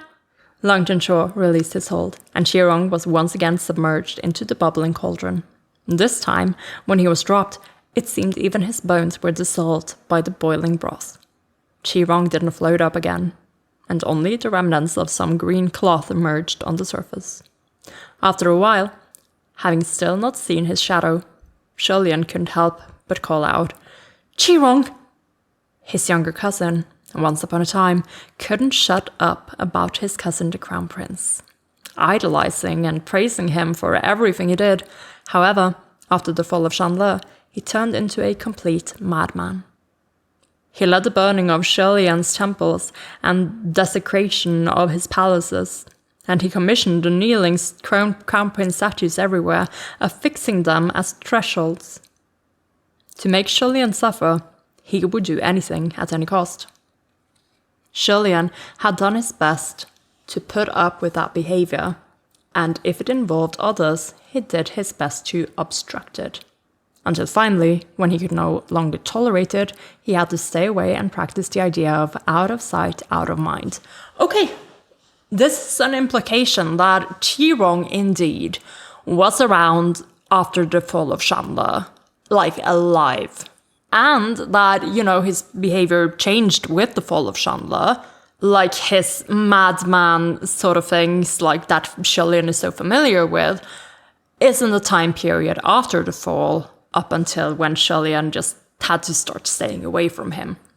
So I wonder if what Lianlian is talking about, like his way of handling him, has to do with after the fall of Shandla. We actually, compared to what I thought when I was watching the donghua, like he was probably slightly better before the fall of Shandla. Again, having his privileges taken away, having everything he cared about, his own parents, as he mentions, all of that taken away, was probably part of Dolphin. Like, I made a few theories about Qirong's character while we were watching the donghua as well.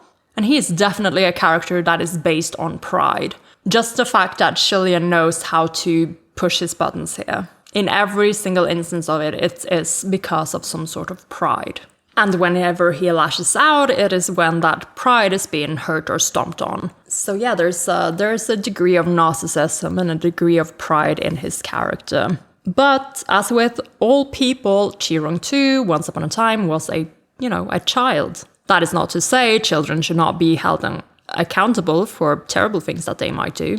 But we still don't have any evidence that he was that terrible. Spoiled, surely. Like, he gives off that vibe. But then again, like, Lianlian too was spoiled, but, his expression of that is different. It comes in the form of perfectionism rather than pride, in the way Qirong does.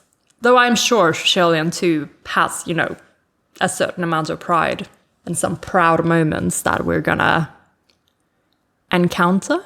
We'll see. I mean, he did descend, after he was ascended and not supposed to descend again to help his kingdom or whatever. Either way, I'm sure we'll have plenty of analysis opportunities once we get to that part.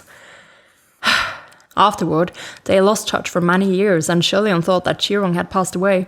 Who knew that, after so long, he would suddenly meet this figure from his past and see that face that so resembled his own? He couldn't tell whether there were any feelings of nostalgia. The two of them were the only ones left from the royal house of Shandla, but they hadn't even been together for long before Qirong died before him, cruelly killed by Lang Chen-cho, who in the past would refuse to even so much as flog someone. So much happened in such a short period of time. Lianlian hadn't yet sorted the thoughts in his head, and his heart was a mess. Lang Chen-cho stood next to the cauldron, with his head hung low, unspeaking. Just then, Hua-cheng spoke up. "He's not dead." Lang Chen-cho looked at him. Hua-cheng said, "You can't be thinking you've actually had your revenge.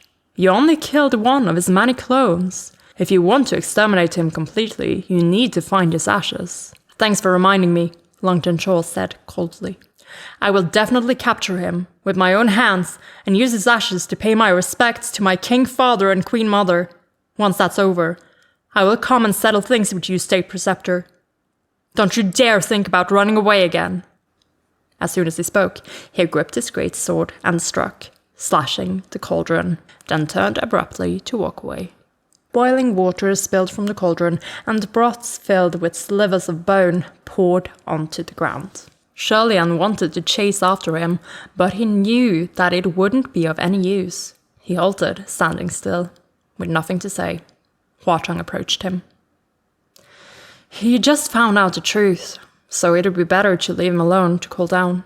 Lianlian was completely stunned. Why must he know the truth? Was the truth that important? "Very important," Hua-cheng replied. He needed to know what you did and what you didn't do, and why you had to do it. Lianlian turned away and said coldly, "What's the use of knowing everything so clearly? Would I be any more blameless if I killed fewer people? Would things be less hard?" Hua Chang didn't respond. A blaze of anger flared from Lianlian's chest, and he didn't even know who it was directed at. He blurted, "And what nonsense hardships have I experienced? His Majesty the King had wanted to integrate the two clans. Did I not kill him? Prince Alta was the last of my family's bloodline. Did I not kill him? I deserve whatever comes to me. Is it so wrong to count everything as my doing? What's there to be afraid of? No matter what comes at me, I can't die. I did this. I bring misfortune. And now Prince Alta is counted. Qirong is counted. Everyone in Shanle is counted. Isn't it better to hate one instead of a group? Must he think that everything I taught him was false? Nothing more than an empty bullshit?" Hua Chang watched him quietly and didn't argue.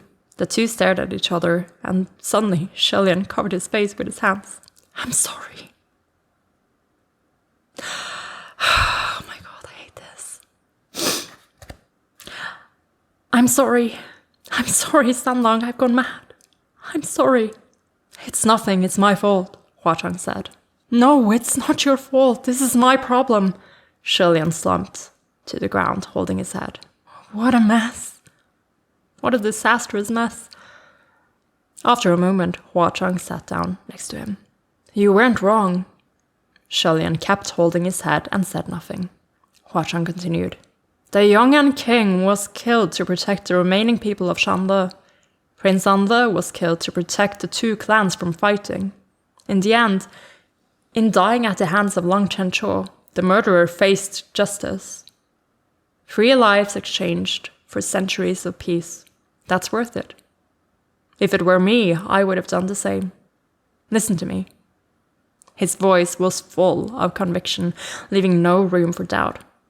"You weren't wrong. No one could have done it better than you." Lianlian was quiet. After some time, he finally said, "I just don't think it's right." He slowly looked up. "I just don't think it's right for someone to have been kind but still meet a bad end. I don't think it should have ended up this way. Even if it was a lie, I wanted Chencho to remember that his benevolence towards Shanle was reciprocated, to believe that doing the right thing will open endless paths. Not like this, where he thinks everything I told him and everything he believed in was all false, lies, and deception. That everything was fucking nonsense. He raised his right hand and stared at it. "I don't want anyone to go through what I've already had enough of." Hua Chang listened quietly. Lianlian felt self-conscious about the vulgar words he had uttered and apologized again. "I'm sorry. But look at how absurd things are in this world. The first few generations of Yong'an rule were filled with violence and cruelty. But no one died tragically. But when it came to Long Chencho's parents, all they wanted was to do some good, to do something great. But it ended like this. The king of Yong'an honored him as the state preceptor and treated him with the utmost respect for 5 years. Even at the end of his life, he passed on without any sign that trust had dispersed." Lianlian stared far into the distance, his eyes unfocused. He whispered, "I just can't forget the look on his face when my sword pierced him." Hua Chang said softly, "Forget about it. That was Qirong and Prince Alta's fault." Lianlian shook his head and buried it between his knees, his voice exhausted. "Everything was going so well, too. When Long Chencho's father ascended the throne, his very first decree was to break the culture of oppressing the people of Shanle. The people of Shanle and the people of Yong'an finally experienced peace between them for the first time. There were finally winds of change, finally signs of integration, finally hopes that they could leave the conflict behind. And Prince Alta had to pick that time to paint the gilded banquet with blood. That night, when he escaped and found Prince Alta, He was originally going to warn him to never start trouble again, yet, after the last descendant of his royal house discovered his true identity, he excitedly grabbed hold of him and asked him to join his grand scheme of revenge and aid the recovery of their kingdom. His eyes were so red with passion and his voice so high with excitement that it made one's hair stand on end. He first vowed to spill blood at the gilded banquet, then kill Long Tencho, and then sow havoc in Yong'an. They would do this even at the cost of destroying the growing amity between the two peoples, and at the cost of all the lives that remained from Shandla. As long as they could drag every one of Yong'an, royalty and commoners alike, to the depths of hell, they would not hesitate. But in the end, who was killed was killed. Who was murdered was murdered. However just the reason, however compelling the reason, the truth was that he'd killed with his own hands an honorable king who had truly wanted to eradicate discrimination, as well as the last blood descendants of his clan in this world. And that is the somber end of chapter 22. Yeah, I kept the tears at bay, but that was a tiring read. That was there's a lot of emotion in this chapter, and just yeah. Watching the donghua before reading this, I think really helped envisioning what exactly had been happening, because this is a long-ass conversation.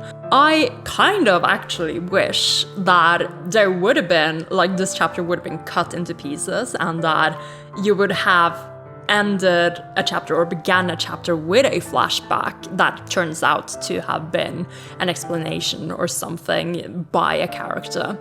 Because if you could have those scenes with descriptions and helping you envision them, I think this chapter would have flowed a little bit better. Not to say it's a bad chapter the way it is, but it is a speaking chapter. It is a talking about things that have happened instead of things that are happening right now. And I think that the donghua helped solve this in some sense. In the donghua, this chapter takes place over episode 8 is the face reveal. So this is like chapter 9 and 10. And part of 11, right? Because I think Hua Cheng and Qilian has this conversation at the beginning of chapter 11, episode 11. This information that we're learning from Qirong's reveal until the end of Hua Cheng and Qilian's conversation spans 2 and a quarter episode in the donghua. And obviously the padding of the flashbacks helps make that stretch. But again, I feel like that was okay. I feel like that was fine. I think it really helps you as a consumer of the story to understand the setting more clearly and to have more empathy for the different parties involved. On the other hand, it also made me feel like Long Tencho is going to be a more major character, while reading about him in the book makes me feel like he is going to be a secondary character who's going to pop in sometimes. Like, I feel like it might be a while until we see him again. Even though, as we know, Qirong is gonna pop up with, Qilian quite quickly now. But yeah, I do enjoy this chapter a lot. There are a lot of fun dialogue pieces in here, and a lot of really nicely written pieces as well. Like, I think that the text does really well at channeling and showing us Long Tencho's emotions. But again, my empathy with him is really helped by the fact that I know him from the donghua and I also know his family a little bit. Just haven't seen the king, haven't spoken to the king, having him have that scene with Qilian watching over Long Tencho and on the down in the gardens or whatever. Like, those were good calls that helps the viewer build that empathy that we need in order for these things to hit harder. Like, I know we're still not at the end of season 2, but judging by what we have to work with, I have to say, the donghua did really well at adapting this. As in, I think the changes that I've seen so far were all for the better. Like, it's an interesting, super interesting conflict, but it's a conflict that only works in book form. Like, you needed to make changes for this to work in the donghua, and they did well.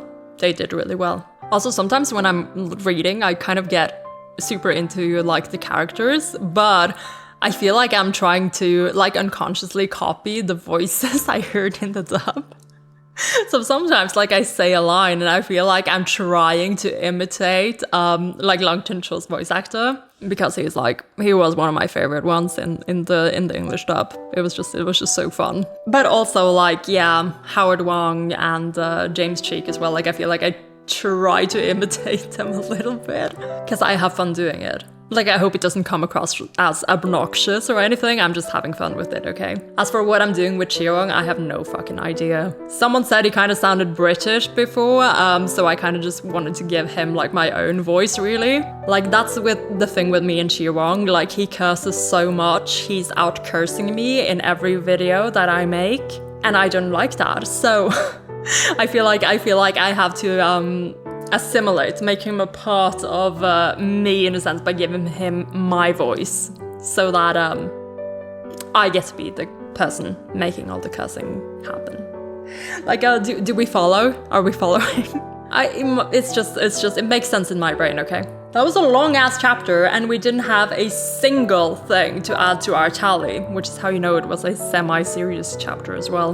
But, like, seriously, not a single laugh or cry, not a single gaga. I mean, Hwa-Chang didn't speak a lot to begin with, and honestly, I don't think he would have gagaed in front of Chirong, because Chirong would have latched onto that so fucking hard, like he did with the Sandang. And even not a single ellipsis answer. That was probably more surprising to me.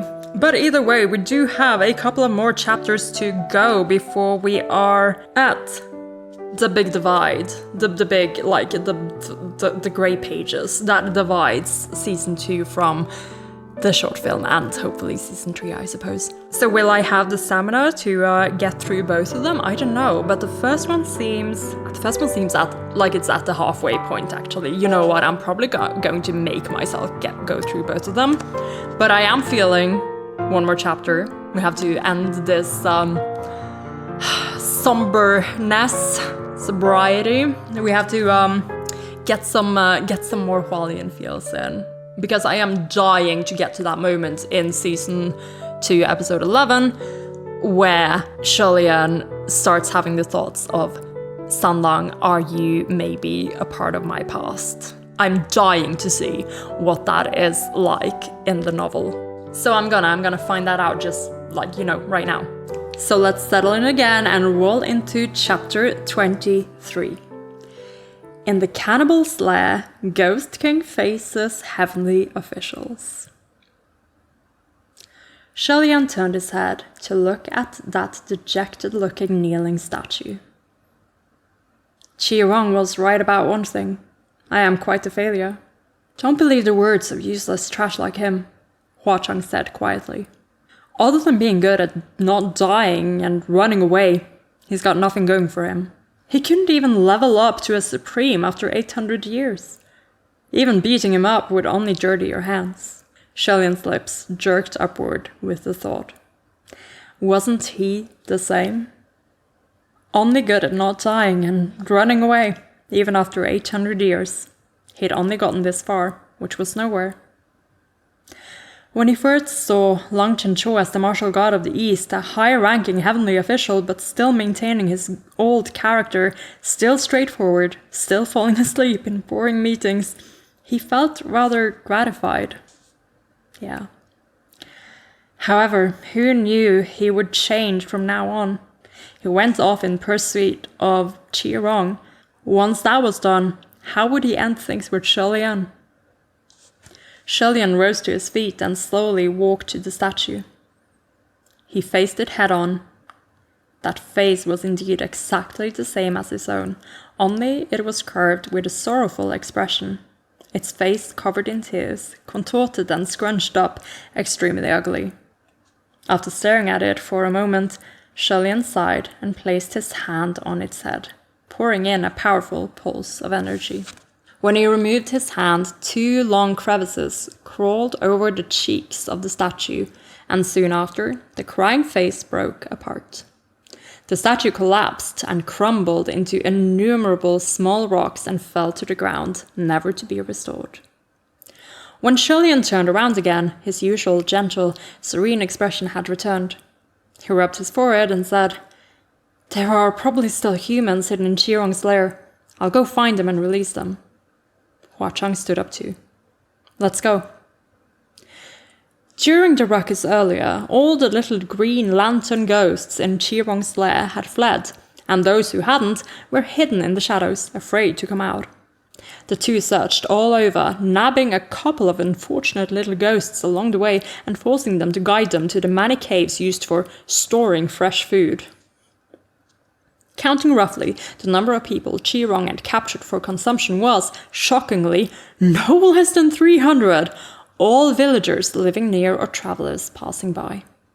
The two unlocked jail cells as they roamed, freeing all the detainees. With the task at hand, Shelian was able to focus on something else and calm down. And once they were free, he had the time to chat with Hua Chang. He pondered his words but asked anyway. "By the way, Sunlang, I wanted to ask you about something." "What is it?" Hua Chang replied. "How did you know that Qirong was the mastermind behind the Gilded Banquet plot?" Shelian asked. At first, he didn't know why Hua Chang had brought him and Long Chenchuo to the Green Ghost's lair, but now he understood. Hua Chang's objective was to have Long Chenchuo hear Qirong's confession to the whole Gilded Banquet scheme for himself. "Qirong didn't know that I was Feng Xin," Shelian said. "If he had known, he would have harassed me from the start. At that time, although I knew the old Shanle royals were plotting something underhanded, I didn't know that Qirong was behind it all. So how did you find out? How long have you known this?" "Not too long." Hua Chang walked alongside him, with his hands clasped behind his back. "I've run into Qirong a few times and quickly understood what kind of person he is. Qirong was of Shanle when he was alive and holds deep hatred for Yong'an. He is good at the art of provocation, fanning fires and fabricating situations. Many major assassination plots targeting Yong'an nobles were manipulated by him behind the scenes, but he hid himself well." Shelian shook his head. "So he already had a history. Good thing he's good at hiding. If the upper court found out he had a hand in all those mortal conflicts, they wouldn't show him any mercy. The Gilded Banquet massacre was very much his style," Hua Chang said. "So I had always believed that he was the mastermind, and that the state preceptor was his lackey. But in the upper court, when Long Chenchuo identified you as the state preceptor Feng Xin, it was clear there was no way Feng Xin and Qirong could be on the same side." Shelian's steps slowed. It seemed that even though Hua Chang wasn't present in the heavens, he was still very well informed on what went on in the Palace of Divine Might. Gee, I wonder how. And not just that, he was also very knowledgeable about Shelian's personal relationship with Qirong. Hua Chang continued. "Nevertheless, I still lean toward Qirong as the mastermind, or at least the one who started the whole thing. Ordinary Shanle descendants received tremendous improvements to their lives after Long Chenchuo's father ascended the throne, and they no longer thought of avenging their fallen kingdom like they had in the past. The only ones who couldn't let go would be the royal family of Shanle. At the time, the sole remaining descendant was Prince Anle. If Qirong wanted to instigate anyone into starting anything, it would have been him. And very conveniently, the man in question randomly died of an unknown illness right after the Gilded Banquet. Obviously suspect, is it not?" Shelian nodded, and Hua Chang concluded. "So he was most likely killed. And the reason for his death had something to do with the Gilded Banquet. My initial deduction was that it was the work of Yong'an nobility, but nothing happened to the descendants of Shanle, so it couldn't have been them. I thought about it and came to my present conclusion. Lianlian smiled and was amazed. So few clues, and yet you deduced so accurately. It's not very hard, Huachang said.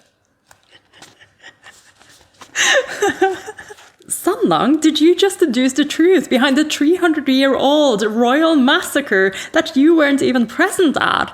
What? Like it's hard? Huachang said. You just have to know the main people involved well. That's for sure, but in your deduction there's a significant assumption that I don't understand. And that is, Huachang asked, why were you so convinced that Qi Rong was the one who made the first move? It's not that I believed he did it, I just believed that you didn't. Lianlian's smile faded at this. He was quiet for a moment before asking, why is that? If you had admitted to the Gilded Banquet massacre using any other reason, then I would have believed it was you, Huachang replied. The young An King was a diligent ruler, loved by his people, and yet Long Chenchuo said the reason you told him was, I couldn't stand seeing you people on the throne. Okay, this is like word by word, by the way, of what was being said in that hall. How is he getting that information directly from the hall? If I remember correctly, like the Earthmaster is still in the hall at the time of the accusation and at the time of this exact line. And then Zhongwu arrives and then sends him away. So if I am correct about the Earthmaster thing, that he is actually, spying for Huachang, like is he sending him messages like in the telepathic matrix thing? Because that, again, that's word for word. That's not just like retold information, that is exactly what was being said. Like, I don't even know like what Earthmaster was lying down doing. Like, is he able to like hide his hand like that? Like, Chengju, are you seeing this shit? I don't even know if he would call him that. Just Huachang. That feels a bit, I don't know, what if Earthmaster is the spy of Huachang, what would the spy of Huachang call Huachang to his face? And what would he call him behind his back? Don't answer, I feel like it would be spoilery. But just saying, that's a thing. That was a model declaration for someone intent on overthrowing the crown. But if that declaration came from you, it would be a poor attempt at tarnishing your name. Lianlian puffed a soundless laugh at the mention. Tarnishing my name? You didn't think that I might have harbored those thoughts deep down inside. Maybe I do have some resentment hidden. Thoughts are thoughts. You wouldn't have acted on them, Huachang said. Lianlian shut his mouth. After a moment he said, Sanlang, I'm not the person you think I am, Lianlian closed his eyes and shook his head, as if unsure whether to continue. Huachang urged, Tell me, it's fine. Lianlian chewed on his words, but finally said, I just think it's best for people not to place too much hope on someone else. Oh? Huachang hummed. And what do you mean by that? You shouldn't idolize people or think of them as overly perfect, Lianlian replied. If you're just watching a shadow from afar and never interacting, then sure. But once acquainted and grown close, one day you'll find that this person isn't what you imagined. Maybe even the complete opposite. When that happens, you'll be very disappointed. Huachang disagreed respectfully. You never know. I don't care if anyone else is disappointed, but to some, the very existence of a certain person in this world is in itself hope. Although it didn't specify who some were, or who a certain person was. And though his tone was plain and casual, like he was making an offhanded comment, Lianlian's heart suddenly lifted and he felt light. He paused in his step and couldn't speak for a long time. A moment later, he suddenly asked, Sanlang, who are you really? Huachang stopped too, and he turned his head to look at him. Lianlian looked him squarely in his eye and asked seriously, You knew who Qi Rong was and his background. You knew who I was and how to paint a god-pleasing crown prince. You seem to know everything about me. You know a lot, maybe even more than you let on. Huachang arched his brows. Don't I always know a lot? Shilian shook his head. It's not the same. His left hand held his right elbow while his right hand propped up his chin. He looked at Huachang in wonder. I've always had a feeling that you're someone from my past and that you must have known me from very early on. Maybe it was during my first ascension. No, maybe even earlier. Yet, I really don't remember. When have I ever met a character like you? Someone like Huachang would be unforgettable from the first meeting. Shilian had never bashed his head in and lost his memories, so if they had met, there was no way he wouldn't remember. Well, God, I hate myself for stopping here because I love this scene so much, but I don't know, Shilian. Puberty did its thing. Like, no lie, I used to teach, like, kids, like, 10 years back who now show up around town and they're, like, unrecognizable to me. It's a thing, Shilian. It's a thing.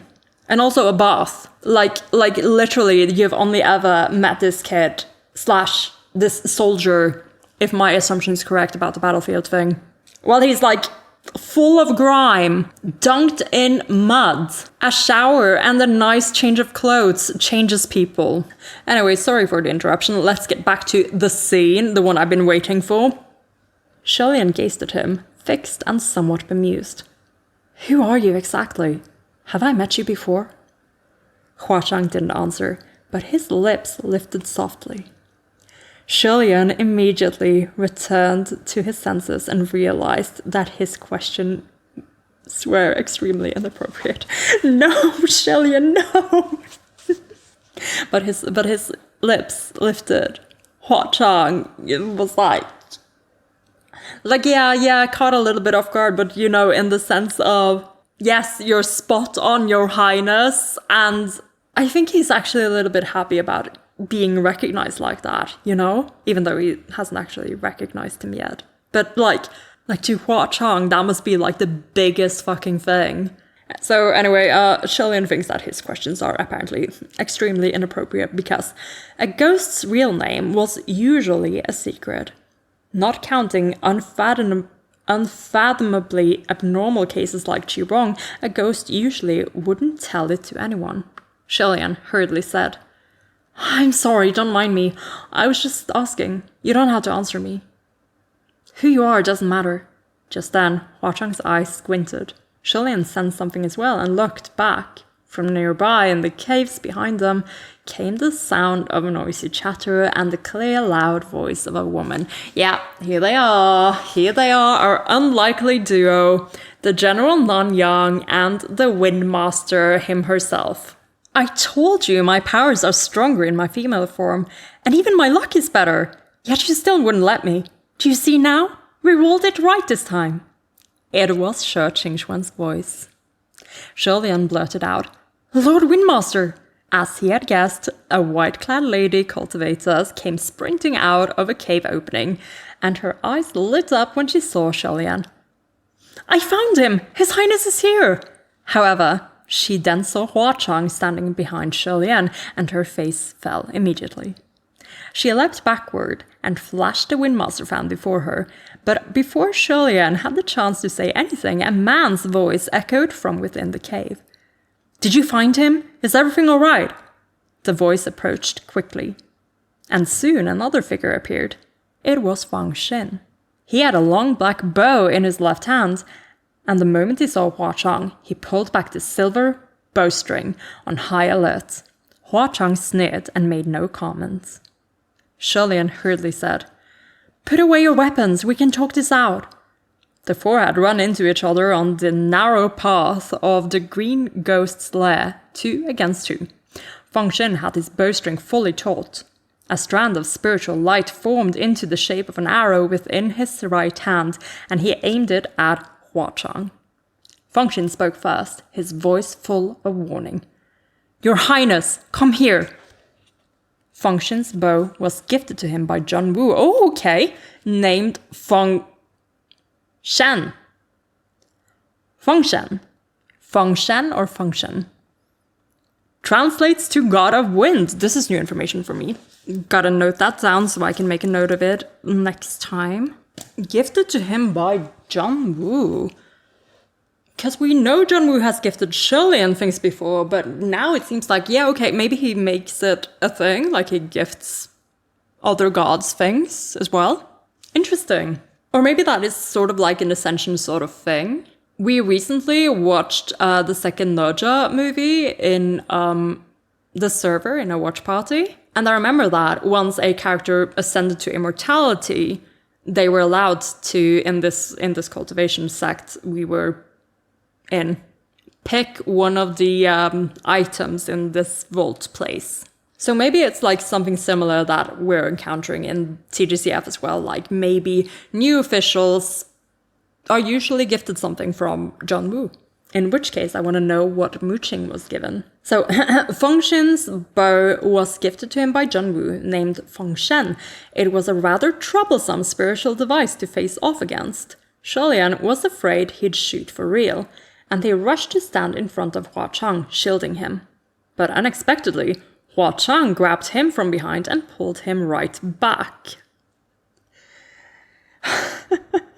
I love that we've just got, they're just, I mean, Hua Chang knows he's whipped, but Lianlian is just also like so whipped that they're literally fighting about who gets to stand in front of who gets to be the protector. My lord. And I think the only reason Hua Chang is winning is because of his element of surprise. That pull startled the other two. Shi Qingquan immediately raised his hand. Hua Chang? Crimson Rain Salt Flower? Don't do anything rash. The burning of your Paradise Manor was an accident. If you're upset, we can talk. The heavens can pay you back. The Heavenly Emperor isn't that short on cash. Let go of His Highness and we can talk. Lianlian didn't know whether to laugh or cry. Pen, tally, tee. Lianlian didn't know whether to laugh or cry, but he was still immensely grateful. Lord Windmaster, you're mistaken. Actually, he wanted to explain that Hua Chang hadn't come looking for payback because of Paradise Manor, but Shi Qingquan was throwing him guileful looks as if telling him not to speak a word. Hua Chang didn't argue either, just raised his voice to speak. And what about John Woo setting up a spy under my nose? We have nothing to talk about. Lianlian finally understood. Shi Qingquan could see that Hua Chang had no ill intent, but on the surface, they had to pretend that Hua Chang had only barged into the heavens to collect his due. It would prevent gossip from those who might suggest that Lianlian had maliciously and intentionally absconded. Hua Chang understood Shi Qingquan's intent and had played along. However, Lianlian didn't want to go this route. All right, stop acting. He only came to the heavens to save me. Sunlang had good intentions, so why conceal them? No more acting, Shi Qingquan agreed. I already sent those 2 exchanges to the communication array. You don't understand. No matter how good the intentions, words always end up negative once they've been passed around enough. They might as well be negative from the start. You get it, Hua Chang commented. Of course, otherwise how could I, the Lord Windmaster, be so popular in the heavens? Shi Qingquan preened. General Nanyang, lower your bow. However, Fengshen still had his bow pulled at almost full strength, holding his breath and not saying a word. Shi Qingquan smacked him. Put it down, can't you see that they're close? Nothing bad's gonna happen, Fengshen said in a darker voice. Your Highness, the one next to you is the Supreme. Seeing that he wouldn't drop his hostility, nor his bow, Shi Qingquan suddenly threw herself into his arm. Instantly, Fengshen's face paled. Worse than if he'd seen a ghost by a millionfold. He screamed, and the shaft of the spiritual arrow dissipated powerlessly like a cloud. Face aghast, he opened his mouth, and a long string of loud curses came out, ending with a distressed cry. What the fuck? What are you doing? I delight in the cursing, actually. Turned out, Shi Qingquan had used her bosom to ram into the arm holding the arrow.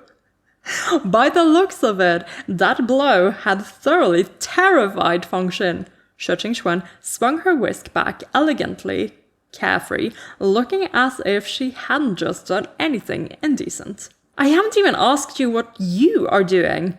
I just said a crimson rain-salt flower came to save His Highness. And you still pointed him with your arrow. If you want to fight him so badly, well, I won't help you. Feng Xin had already backed a million miles away and looked like he would never approach her again. He cried out in dismay. Don't you dare do that ever again, ever! Do you hear me? Watching him avoid her as if she were a snake, Shi Qingxuan, who was so confident about her ethereal beauty, actually felt rather depressed. Okay, I won't do it again. It's not like you suffered any loss, so what's with that reaction? As if feeling she'd lost face, Shi Qingxuan changed back into a man and turned around. Where's Chencho? At his words, Feng Xin finally collected himself somewhat and looked around too. Lianlian awed and asked, He's not in the communication array? No, Shi Qingxuan answered. After we rolled the dice and left, we didn't hear a peep. I asked him multiple times what the correct roll was, but he never replied. Before, when I talked to Chencho, he'd always responded really fast. Not just to me, but to any official, regardless of the rank. So weird. Lianlian let out a soft sigh. His Highness Taiwa has left to chase after Qirong. The other two were taken aback. Qirong? Yeah, this place is Qirong's lair. Lianlian sighed. In any case, Feng Xin cut in. Wait, why is His Highness Taiwa pursuing Qirong? Didn't he come chasing after you? No reason, Hua Chang answered from behind. He's simply chasing the true culprit behind the Gilded Banquet massacre. The only thing His Highness did was clean up the mess that murderer left. Lang Chencho found out the truth and went chasing after the real culprit. That's all. Feng Xin was shocked. The real culprit? Is this true?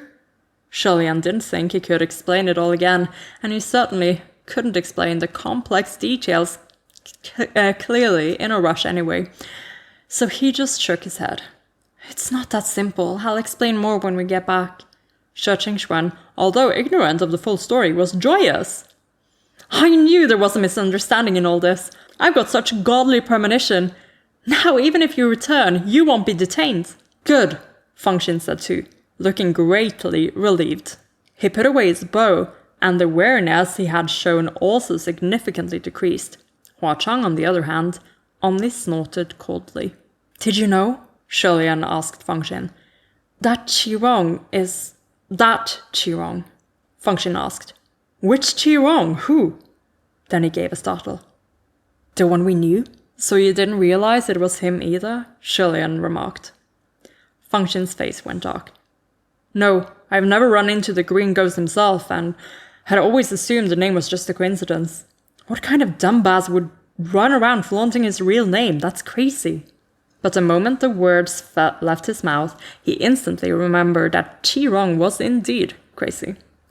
His eyes met Lianlian's, and both fell silent in mutual understanding. Since long before the two ascended, Feng Xin had despised Qirong. Qirong was the son of the younger sister of Lianlian's mother, the last queen of Shanle. Okay, he grew up in the royal palace and spent his days clinging to Lianlian, and as Lianlian's personal god, Feng Xin of course saw Qirong frequently. Qirong was young, immature, bull-headed, energetic, extreme, and worst of all, royalty. That's a good line, actually. That is so fun. Thus, no one dared to educate or discipline him, and it was easy to imagine just how lawless he became. The words that always used to hang up on his lips were, "My cousin the crown prince is perfect! My cousin something something!"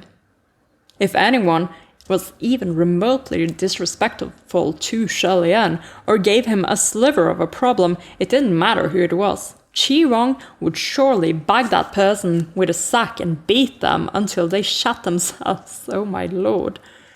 In his mind, there was never any care or respect for the old or young. There was even an incident where Lianlian saved a child not even 10 years of age from Qirong's clutches. The poor boy had been beaten bloody to a... Oh my gosh, let me read that again. The poor boy had been beaten to a bloody pulp, miserable to the bone, yet Shilian was... Oh my gosh, okay, yeah, we're going away from that already, but oh my lord. Ahem!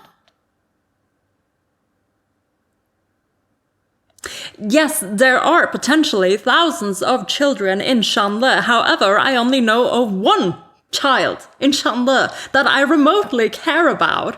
Ahem! Like, I'm not crazy for saying that was probably Hua Chang, right? Remotely gave Shilian trouble. Like, I don't know when this would have been, like 10-year-old.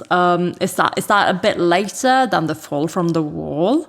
Because we know that that Hua Chang as a child was, in these temples, putting flowers in statue hands.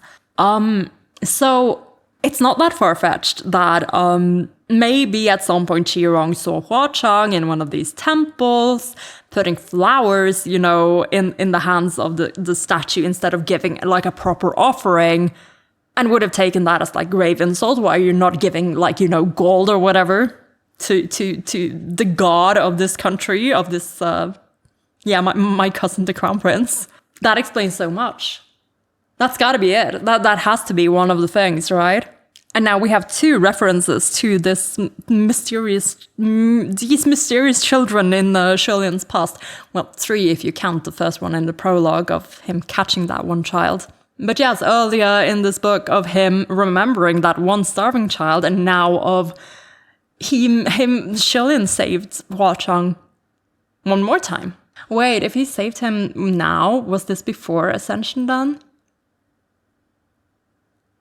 It must have happened before Ascension, because he wouldn't have intervened as a god unless it was after his descension again. Descending back to the mortal realm. So before Ascension, so after the fall from the wall. Likely. And that was seen, yeah, okay, that could be it. That could be it. That's more likely, because we know that the state preceptors of Shanle did not like that. They were like, Your Highness, would you go kneel or something, face the wall or whatever in the tournament for having, disrupted the parade because you saved that child. So to Qirong, I imagine that he might have, taken this as, who dares make it so that my cousin, the crown prince, is receiving punishment, and then blamed it on this little child, for falling off the wall to begin with. That makes so much sense.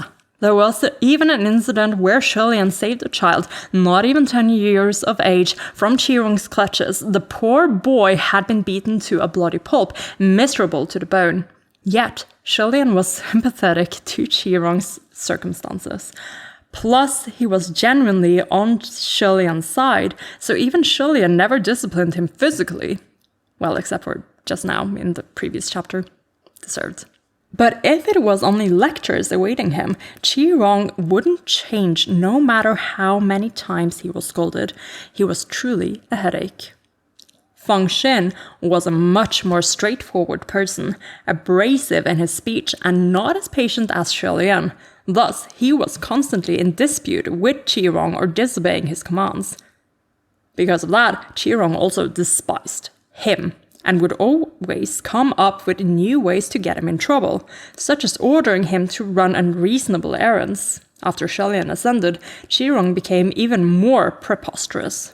For example, if anyone spat before the palace of the crown prince, he would try to force burning hot coal down their throats. Feng Xin had to descend frequently to clean up after him and prevent him from going too far. Truly aggravating.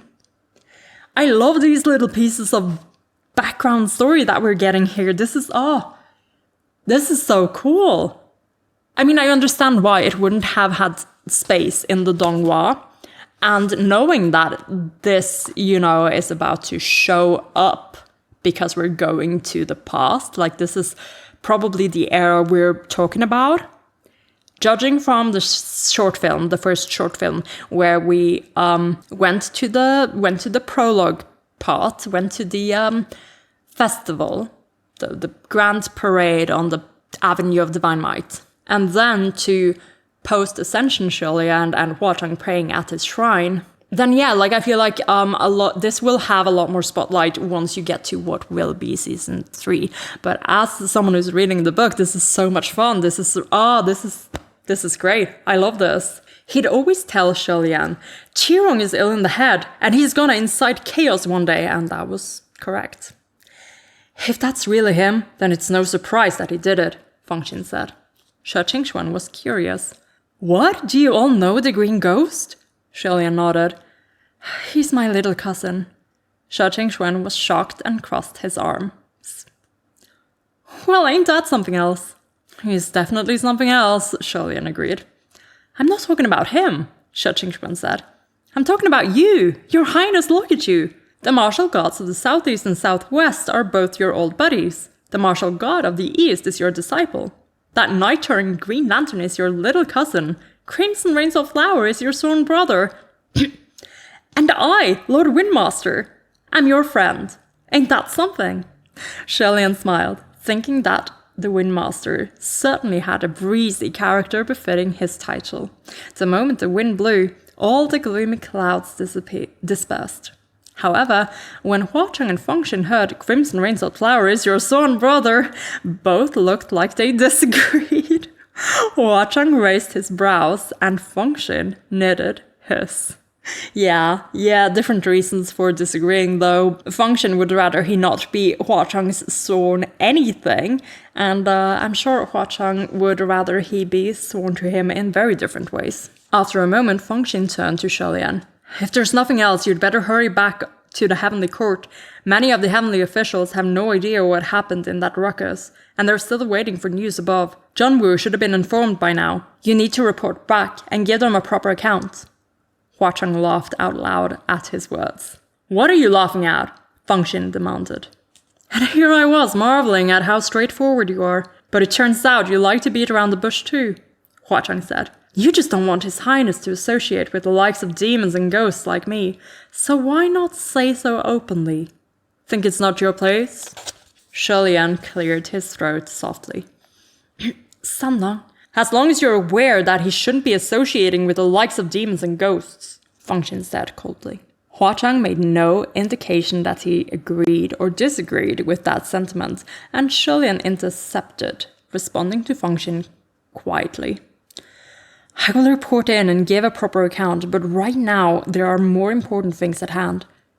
Qirong had over 300 humans hidden in his lair to feed upon. Thanks to Sanlang's help, they were all saved. There are currently a number of little ghosts left that need to be taken care of. I will return to the heavens as soon as that's done. It won't be good to take too long. Let me deal with this, Fengxin said. Huachang nodded.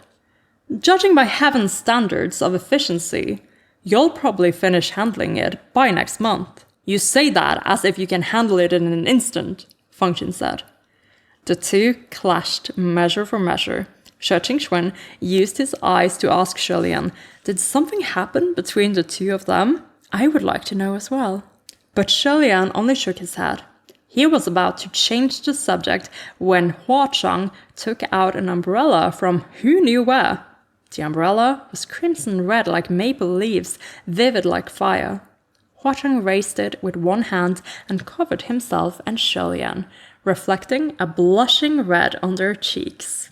This is so cute, actually, that's a cute detail. This had to be the same umbrella that Huachang used to shield them through the hanging corpse forest at Mount Yujun. However, it wasn't raining at the moment, so Lianlian was curious. Sanlang, why did you open an umbrella? Huachang looked at him and shifted the umbrella more to Lianlian's side, smiling cheerfully. Just wait, the sky's about to change. As soon as he spoke, it poured from the sky. The rain thundered down, flecking and flacking. It came so suddenly, Lianlian was dumbfounded. However, he was properly covered under Huachang's umbrella, and not a single drop hit him. Feng Xin was standing on the other side of the cave, however, and had not prepared at all. He was drenched head to toe by this rain. And the worst thing was, the rain was the color of blood. Looking over, Feng Xin was now covered in blood and dripping. Only his wide, bulging eyes were white and the rest of him red. Shi Qingxuan was conveniently standing in the interior of another cave, so he wasn't affected. But his eyes were also wide with shock. He even forgot to wave his whisk. That pouring rain came suddenly and left equally suddenly. And soon enough, everything was quiet once more. It took Feng Xin some time to recover. He wiped at his face, but it was still smeared with red. His attempt useless. Well, Shi Lian's mouth was agape. Hua Cheng closed the umbrella and laughed. An instant. How was that?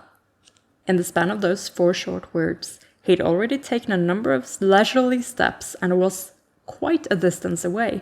Shi Lian was fumbling all through his sleeves looking for some rags, but instead, Shi Qingxuan plucked some white strands from his whisk and handed them to the deeply silent Feng Xin.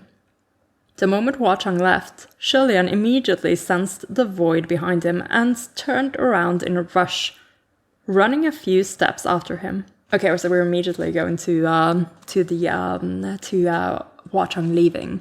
I think this scene was already like a little different from what we saw in the donghua. I think the donghua was more easily interpreted as, oh, something's happened here, like it felt like a character moment. While this feels like a little bit of comedic effect. Like you still have Hua Cheng and Feng Xin going toe to toe, or rather, you know, doing their little measuring contest, only for Hua Cheng to, you know, I was about to make a dick joke, but would Crimson Rainsalt Flower trump the Temple of Zhuyang?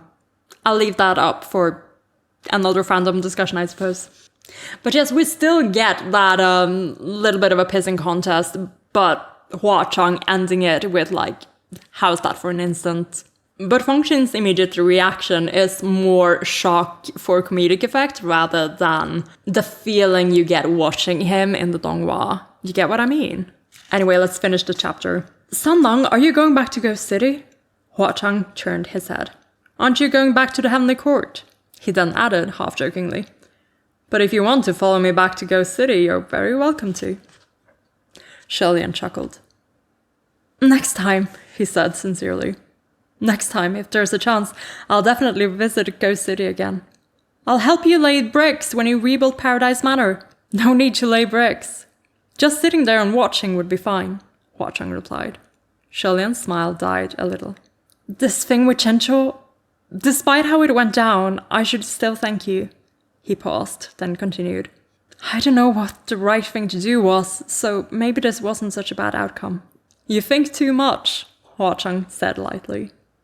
Shi Lian was slightly taken aback and tilted his head. Just focus on doing what you want to do, Hua Cheng said.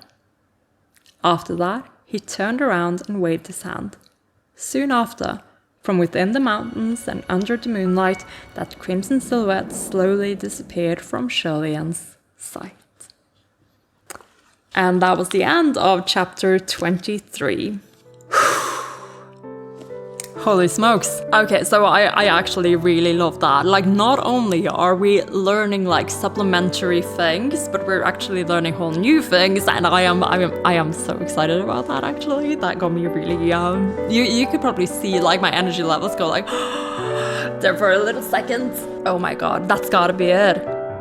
And that's gotta be it. That's gotta be why we hate Qirong. The list just keeps growing. So that's it, huh? Like, as a teenager, I suppose, he went after Hua Cheng. He went after baby Hua Cheng. That's gotta be it. There are no other important kids in Shanle. I only know one kid in Shanle, and it's Hua Cheng. Oh my gosh. Oh my gosh. I was very excited about this discovery, and also the discovery of Fengxin's relationship with Qirong and what their dynamic is like. Like, we're learning so much. I'm actually so excited about getting to go into the Shanlei Pass now and see what's going on. Because Qirong is going to pop up there as well. Like, yes, I have another chapter left, and I know he's going to pop up in this one as well. If we're following, you know, season 2, like you guys said. But holy fucking shit.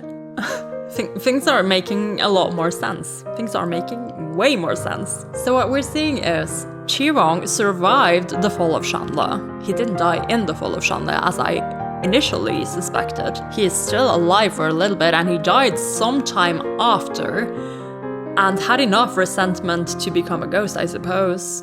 I mean, who was gonna bury him? He seemed like a pretty nasty person through his last years of life, and Lianlian lost track of him. I'm sure that if Lianlian knew where he was at the time of his death, he would have, you know, buried him, given him his funeral rites or whatever, just out of obligation, because, you know, last kin and all that. But would that have prevented Qirong from becoming, like, a ghost? I don't know. But yeah, we don't know how Qirong died. His death is unknown. But now he's, you know, he's popping up, he's doing his thing, and he's mightily annoying about it. And other than, like, the new things that we're learning, I don't really have much more to say about this chapter. I really like that, you know, again, this is like, we're nearing the end of this arc, this book, as the author intended, which ends in, like, one more chapter. And I like, again, that we get that scene at the end of this with Lianlian piecing together what's been happening for, like, all of this so far, for the last 23 chapters, going, Hua Chang is kind of sus, actually, but I still feel, you know, good about him, but, like, and then he confronts him, and I hate that he unconfronts him, because I'm sure that given a little bit more time there, something would have come out. If not the whole truth, a hint, another hint would have come out. But as a pacing for us as readers, this is supposed to kind of center you. Like, if you haven't caught on yet, this is the point where the narrative is telling you that you should be catching on. But if you have been paying attention, you will be feeling, you know, vindicated that you have been paying attention, that you have maybe had these suspicions. This is your confirmation, or, you know, the narrative making sure that you're following along. This is what you should be thinking about. And then when we learn about the kid later, I think some bells are supposed to start ringing in your head, you know? Like, why wouldn't Lianlian recognize this person, like Lianlian said? Well, again, I think it's because when he's met this person was either a child or, you know, very unlike the character we see today. Like, he's had 800 years of character development in there somewhere. Or rather, you know, specialization, character specialization.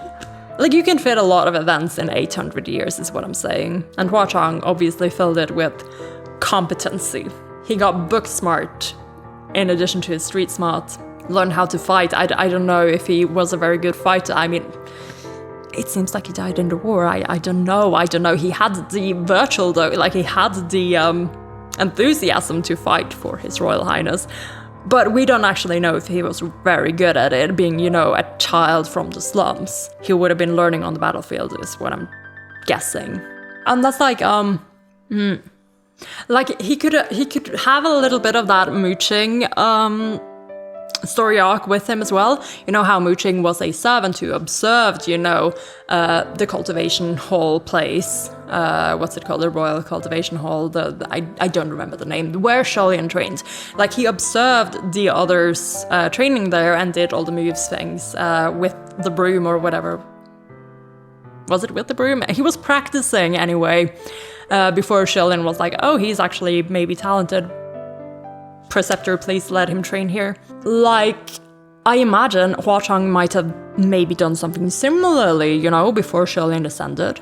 Because it happened a little bit after the fall from the wall. Like, if he was, you know, before Lianlian was God, if he was, like, walking around trying to catch glimpses of the Crown Prince, he might have been around to, like, watch Shirley practiced over at the cultivation hall or whatever, and maybe all the other people as well, and decided that he wants to practice something like that to become, you know, more like Shirley. So maybe he had like basics in from like a little while of doing that. But then again, he also, you know, he gets his ass handed to him by the street kids. So but you know, maybe he was having a bad day. He's, you know, constantly starving and cold and tiny and all that. Gosh, I need to stop thinking about baby Hua-Chang. It's gonna make me sad. I'm gonna be sad about him. I have spent so much time on these chapters actually, but it was fun. It was good. And guys, there's one more left. There's one more left. 20 pages. It's a little bit of a, like, I need to, it's something to gape over for sure. But I really want to do it. Oh, fuck, it's a little, yeah, I'm gonna do it. I'm gonna do it. Fuck it, we ball. Let's do it. Chapter 24. In Search of the Past, Retracing Steps to Mount Tai Sang. Do not expect me to ever pronounce that correctly. For some reason, Shirley was suddenly filled with courage again. After Long Chenshaw had left, Shirley's steps had been hesitant, his shoulders slumped, but this courage came from nowhere, and it was hard to say where it would go. All Shirley knew was that it made him stand tall once more. He stood unmoving, and Zhe Qingxuan approached again, giving him a small pat on the back. What a guy, Your Highness. I don't know how you managed to befriend him, but you're very lucky. It was rare for Shirley to hear someone tell him he was lucky. He glanced at Zhe Qingxuan and smiled. Really? Maybe, I think so too. Behind them, Feng Xin continued to wipe his face wordlessly. When the two turned their heads, they saw his face covered in white strands, miserable and unkempt, and they had to work to hold back their laughter. Sorry about that, Shirley said. That counted as an apology on Hua-Chang's behalf. Feng Xin finally picked off all the white strands from his face. I'm not as skilled as him, so there's nothing to say.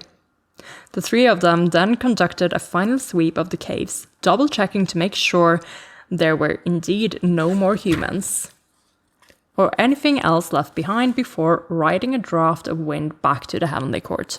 Good on Feng Xin for admitting that, for, like, being man enough to be like, yeah, there's nothing to say, he totally showed me up. Like, there is something to be said for pride in heavenly officials, but between Feng Xin and Mooching, I think pride is more a fault of Mooching's than of Feng Xin. It's kind of nice. He's very straightforward, actually. Except for the whole junior official thing. Like, who came up with that plan? It had to be Mooching, come on. Like, I don't want it to seem like I'm giving him the blame for it. I just feel like this was definitely, I feel like he suggested it. Once they passed the gates, they saw that the streets were filled with crowds of junior officials from the middle court, moving about, checking every nook and cranny of every palace as if they were about to face a grave enemy. When they finally arrived at the Palace of Divine Might, the main hall was already filled with heavenly officials of the upper court, and even from afar, they could hear them arguing. The first thing they heard was, Hua-Chang dares accuse the upper court of the heavens of sending a spy. How ludicrous! Why would the heavenly realm need to send a spy?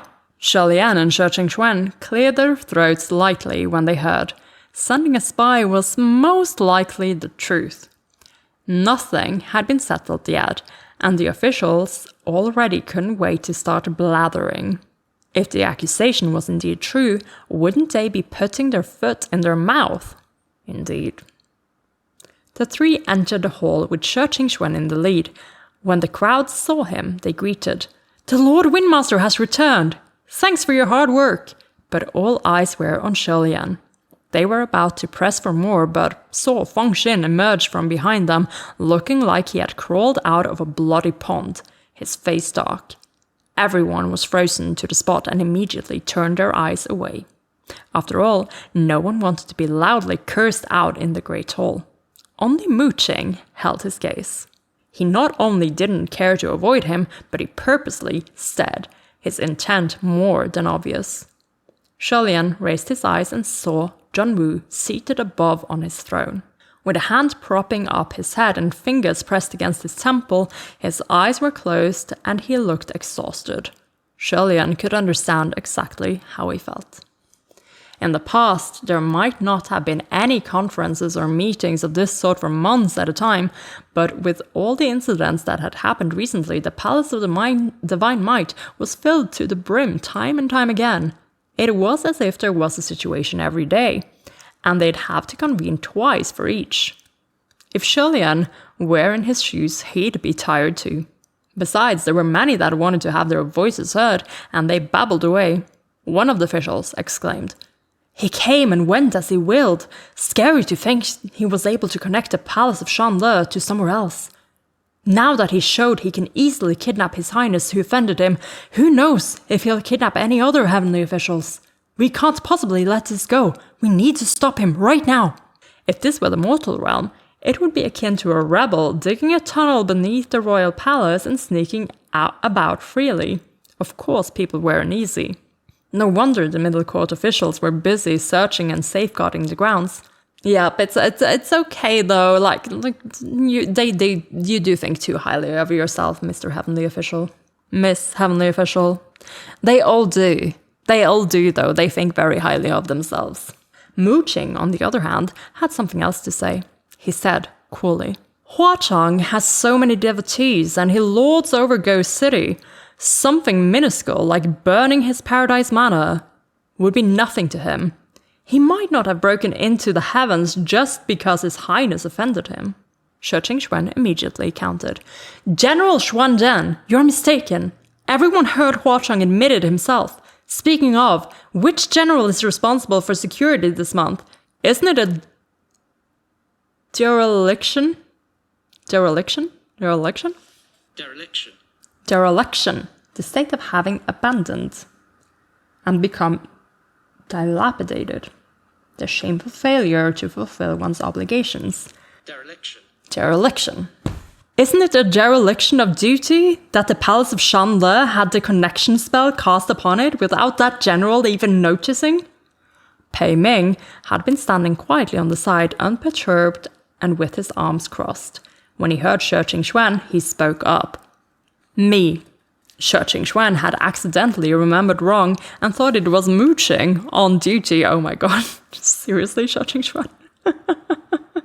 He was really trying to pin down mooching on that, but yeah. But he'd ended up calling out Pei Ming. And now things were somewhat awkward. However, Pei Ming didn't push off the blame. "I'm on duty this month. This is my oversight." A heavenly official who was on good terms with Pei Ming immediately tried to help him out of the predicament. "If you ask me, we should just look at these matters one case at a time. Let's first clear up the issue in regards to the Gilded Banquet Massacre." Just then, Lingwen, who was positioned next to the throne, suddenly spoke up. "We've news from His Highness Taiwan." Junwoo finally opened his eyes. "What did he say?" Oh my god, I love how he's just been "Oh, fuck all of this, I don't want to be here, and then immediately when something comes up that is regarding, Lianlian's whole case, he's he's locked in. Lingwen was quiet for a moment, then she replied. "He states that there's another side to the story of the Gilded Banquet Massacre. He will resolve the conflict with His Highness himself, and there's no need for anyone else to interfere. Also, that His Highness's request for banishment must not go through. Those are the two things." "What other side?" Mooching frowned. "He didn't say anything more. That is all," Lingwen replied. To think they would see a battle erupt and a hammer come down heavily, only to have it land as lightly as a feather. The heavenly officials couldn't help but feel rather disappointed. Little shits. Long Chencho was the plaintiff, and the plaintiff was no longer accusing the defendant. So what fun was there to be had watching? Besides, Long Chencho wasn't telling, and Lianlian didn't look like he was going to say anything either. So there was nothing more to chew on in this matter. Following Lingwen's report, Junwoo appointed Fengshen and Mooching to assist Pei Ming in strengthening security and settled a few other matters before waving his hand and dismissing everyone. Lianlian stayed behind, and he could hear the faint conversations passing by. I knew it. Whenever he stirs up anything, the Emperor says he'll interrogate him, but in the end, nothing comes of it. We've been blind.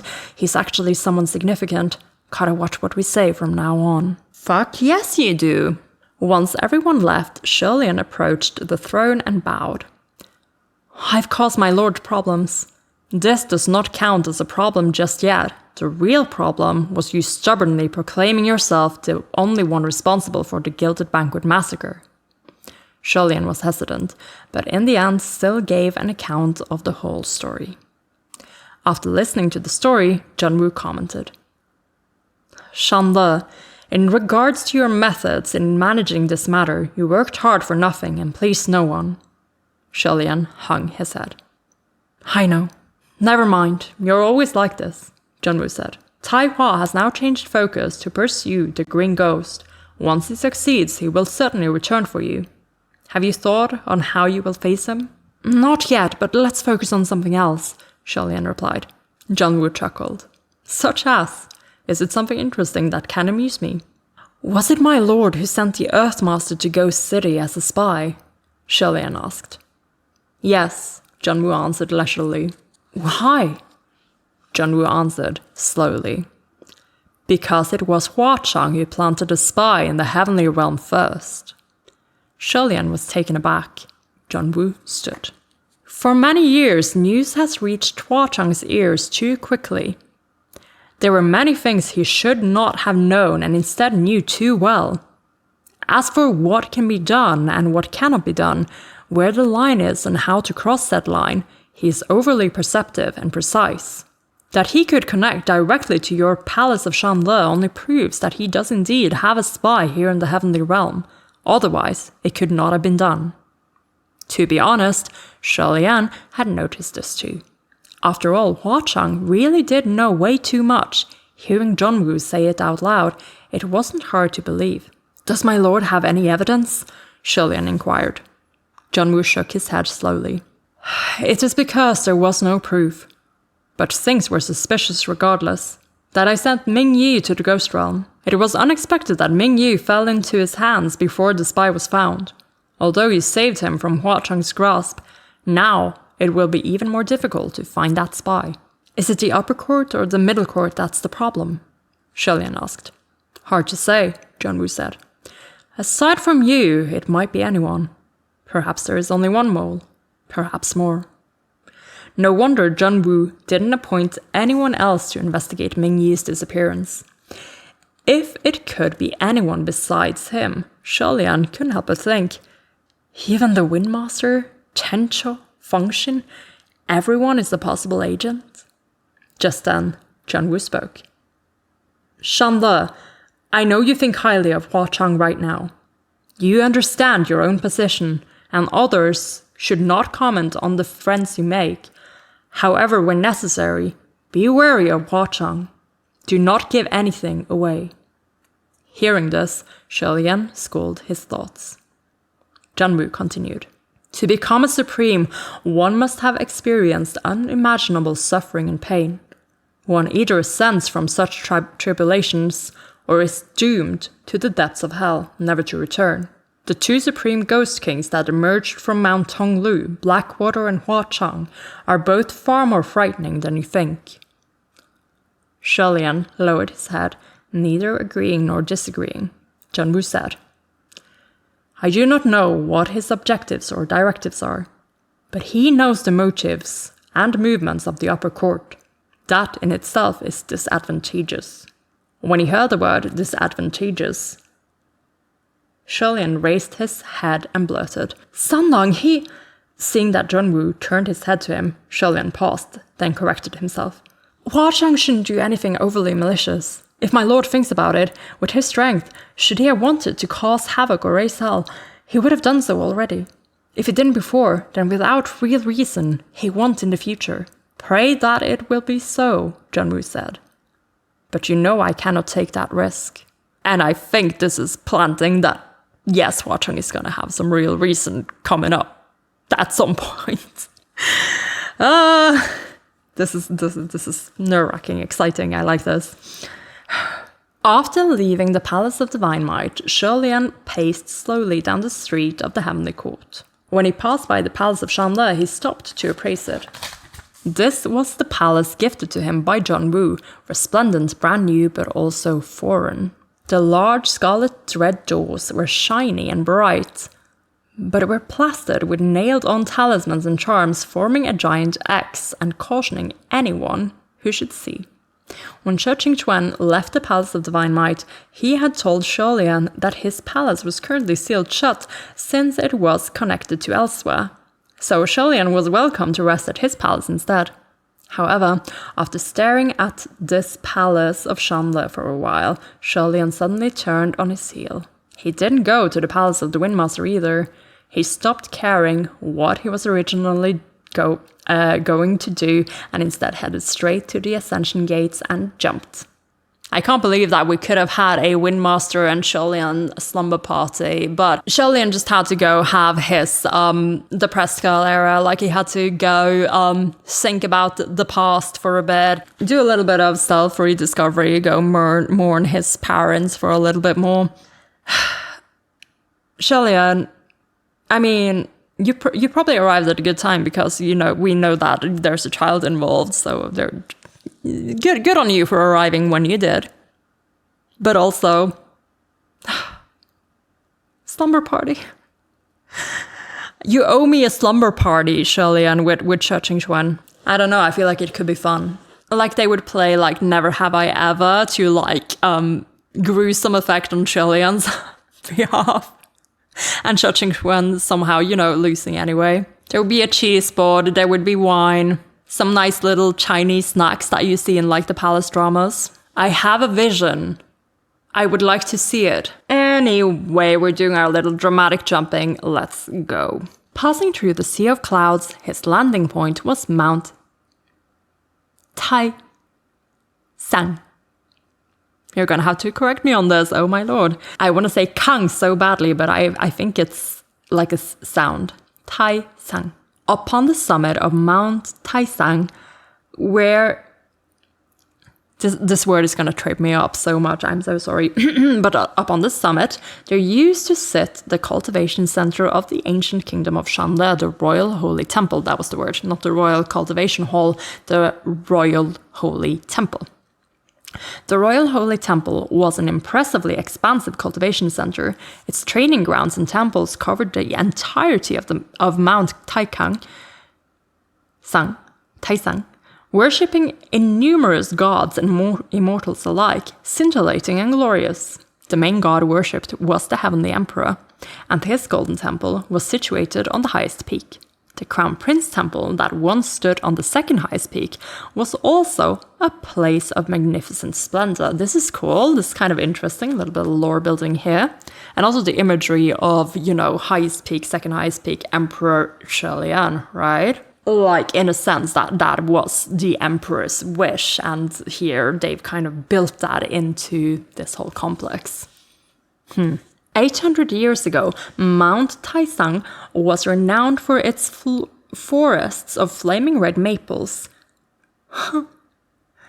And within those maple groves were endless crowds of devotees. However, when the kingdom of Shanle fell, the crowds of devotees became crowds of angry rioters. They scaled the mountain to set ablaze the Crown Prince Temple, but they ended up setting fire to the entirety of Mount Tai Sang, burning it down to nothing but blackened earth and ash. The burnt earth, like ground nourished by the dead, seemed to become even more fertile. Afterwards, new seeds were planted upon the burnt earth and new trees emerged. A few hundred years later, the mountain was fresh and covered once more, but the red leaves were no longer. The scenery was very different from 800 years ago. When hiking the mountain in the past, there used to be a wide paved path bordered by greenery. On the path, one could often see a devotee or a young trainee hauling firewood or water. Now this path was long gone. Rocks and debris, withered branches and sticks had covered its tracks and buried it deep underground. As Lianlian climbed, he used only the strength of his legs, and when he ran into thorns or bushes, he took Feng-Shin and cut them down. When he reached halfway up the mountain, Lianlian was fatigued and leaned against a dead tree, ready to rest. Suddenly, the black shadow of an object came crashing down from the branches, making odd crackling sounds as it rushed toward him. Lianlian dodged. At first, he thought it was a broken branch or a nest, but when he looked closer, it was a plank so rotten that its original shape was indiscernible. With 2 rusted steel chains connected to either side, a swing. If it were anyone else, they might not be able to tell what it was, but Lianlian knew immediately that it was a swing. In the past, Mount Taisang had swings installed everywhere, both for fun and for training. Back when Lianlian had only just started to retain memories, he once accompanied his parents to visit the royal holy temple to pray for blessings. He saw a group of young trainees sparring, flipping and flopping all over the swings. It was an exciting performance. The king and queen enjoyed it, and Lianlian clapped and shouted his appreciation. The king and queen were so pleased that they richly rewarded the young trainees, and ever since then the impression was left deep in Lianlian's heart that cultivation was something awesome and fun. Though he formally entered the sect for cultivation in his later years, the reason was no longer because it seemed fun. After some rest, Lianlian continued hiking. The higher he climbed, the thicker the bushes became, and every so often a critter would dart by, leaving behind a shadow of a bushy tail. There were a few squirrels huddling in the trees, munching on pine cones, peeking at this uninvited guest. Thorns blocked his path, tearing at his clothes and limbs, but Lianlian didn't mind at all. 6 hours later, at last, he reached the peak of the Crown Prince Summit. Of course, the Crown Prince Summit wasn't originally called the Crown Prince Summit, but the name was changed after the Crown Prince Temple was constructed.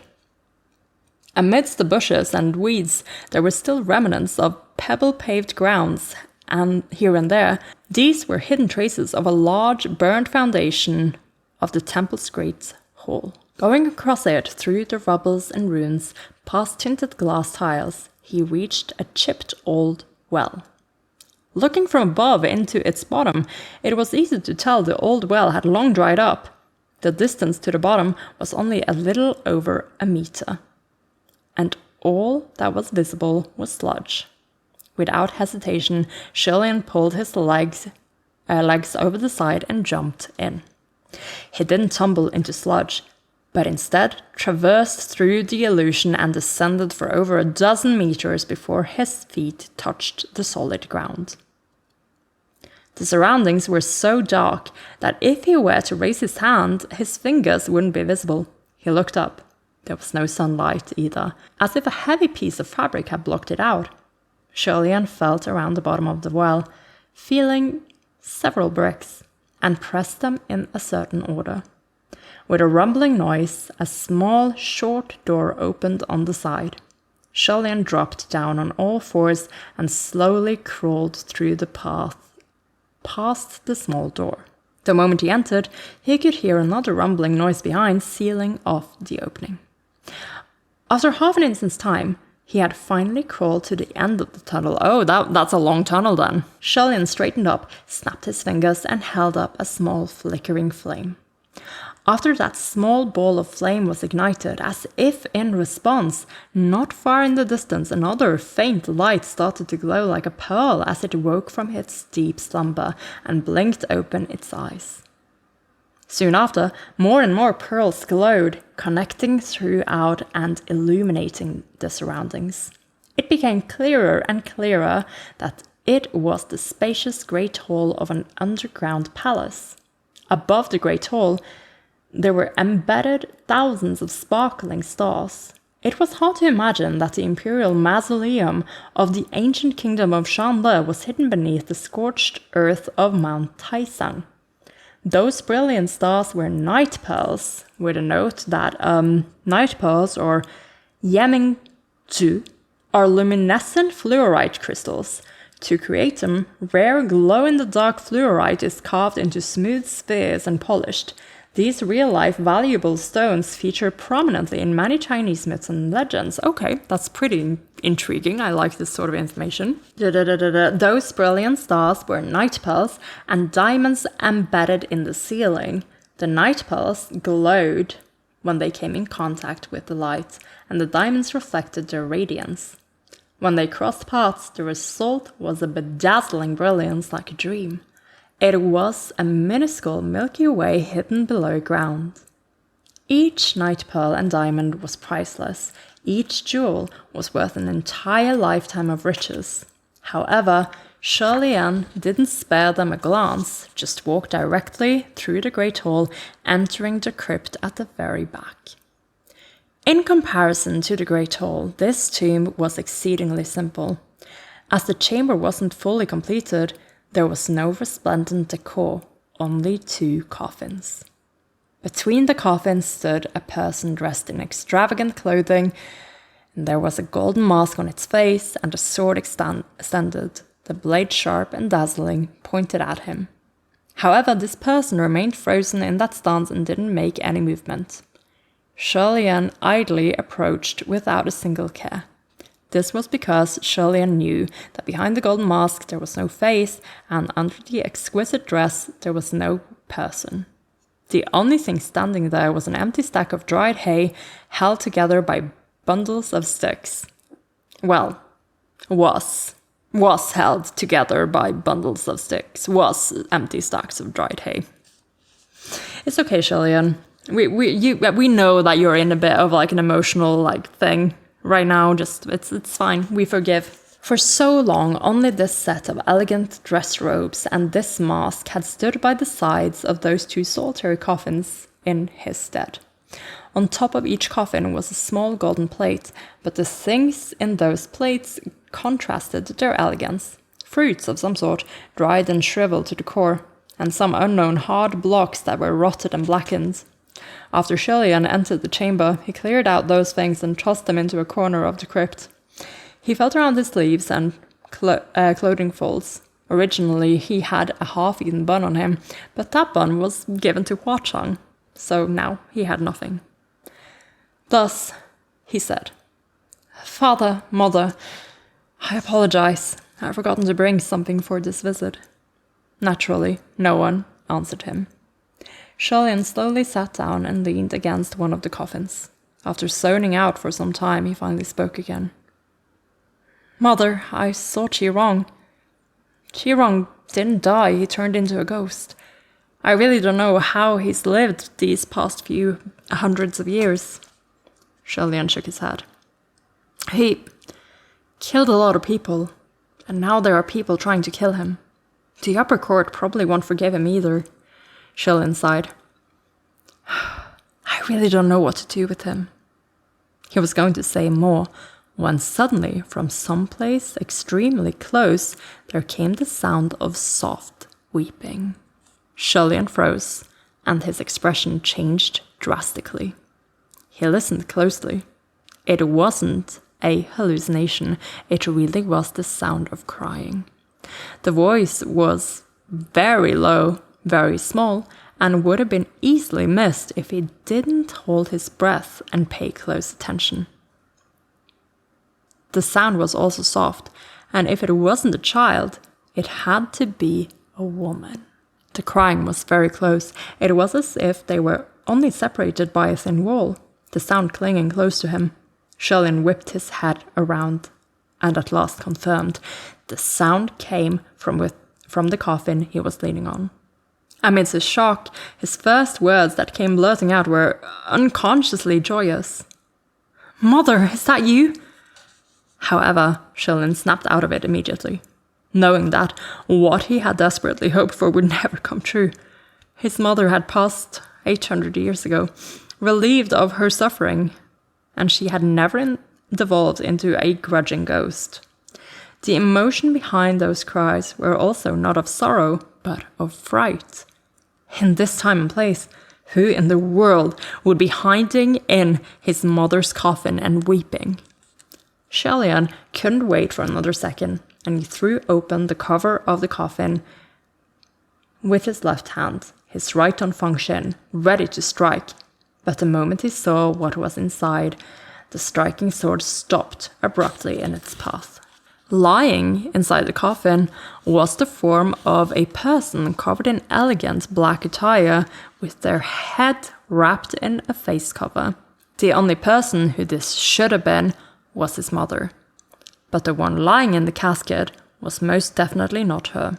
The form was small and short, the body type completely different, and most significantly, this person was trembling. It was a real, live person. Lianlian ripped off the face cover.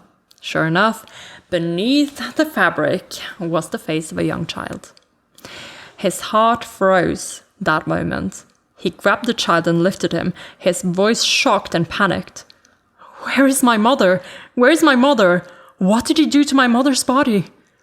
Although that elegant black dress didn't look like anything out of the ordinary, it was in fact woven from the silk of an extremely rare worm.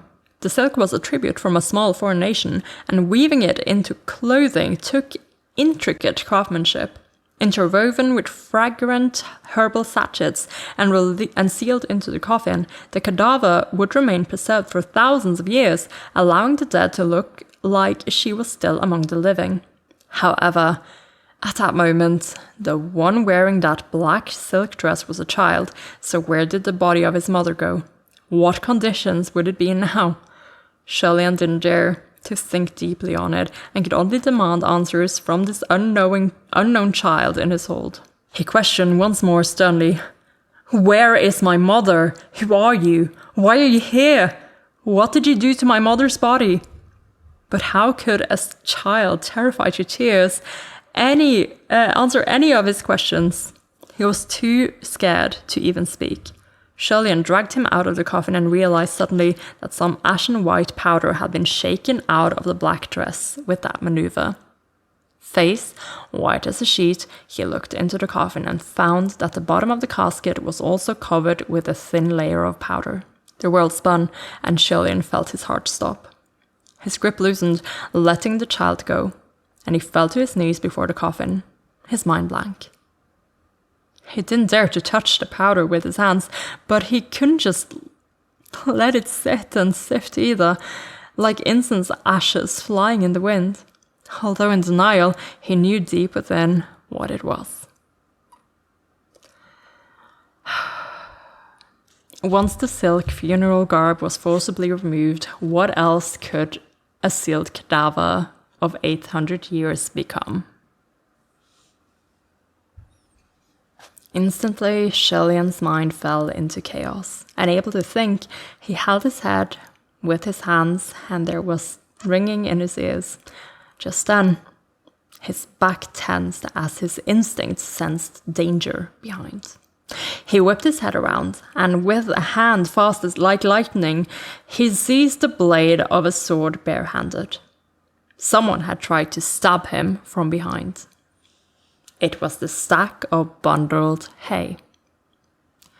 It turned out that someone had long since snuck in.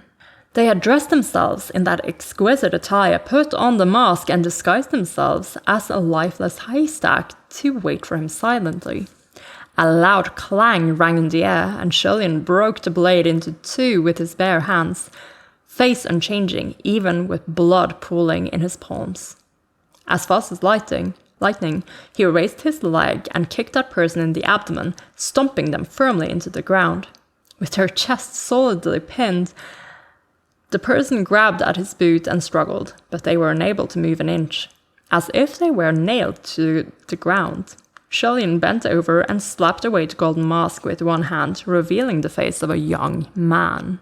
Lianlian shouted, "Who are you? A grave robber? How did you get in?" Just then, the child to the side cried, "Daddy." This cry finally made Lianlian remember. This man and child looked familiar.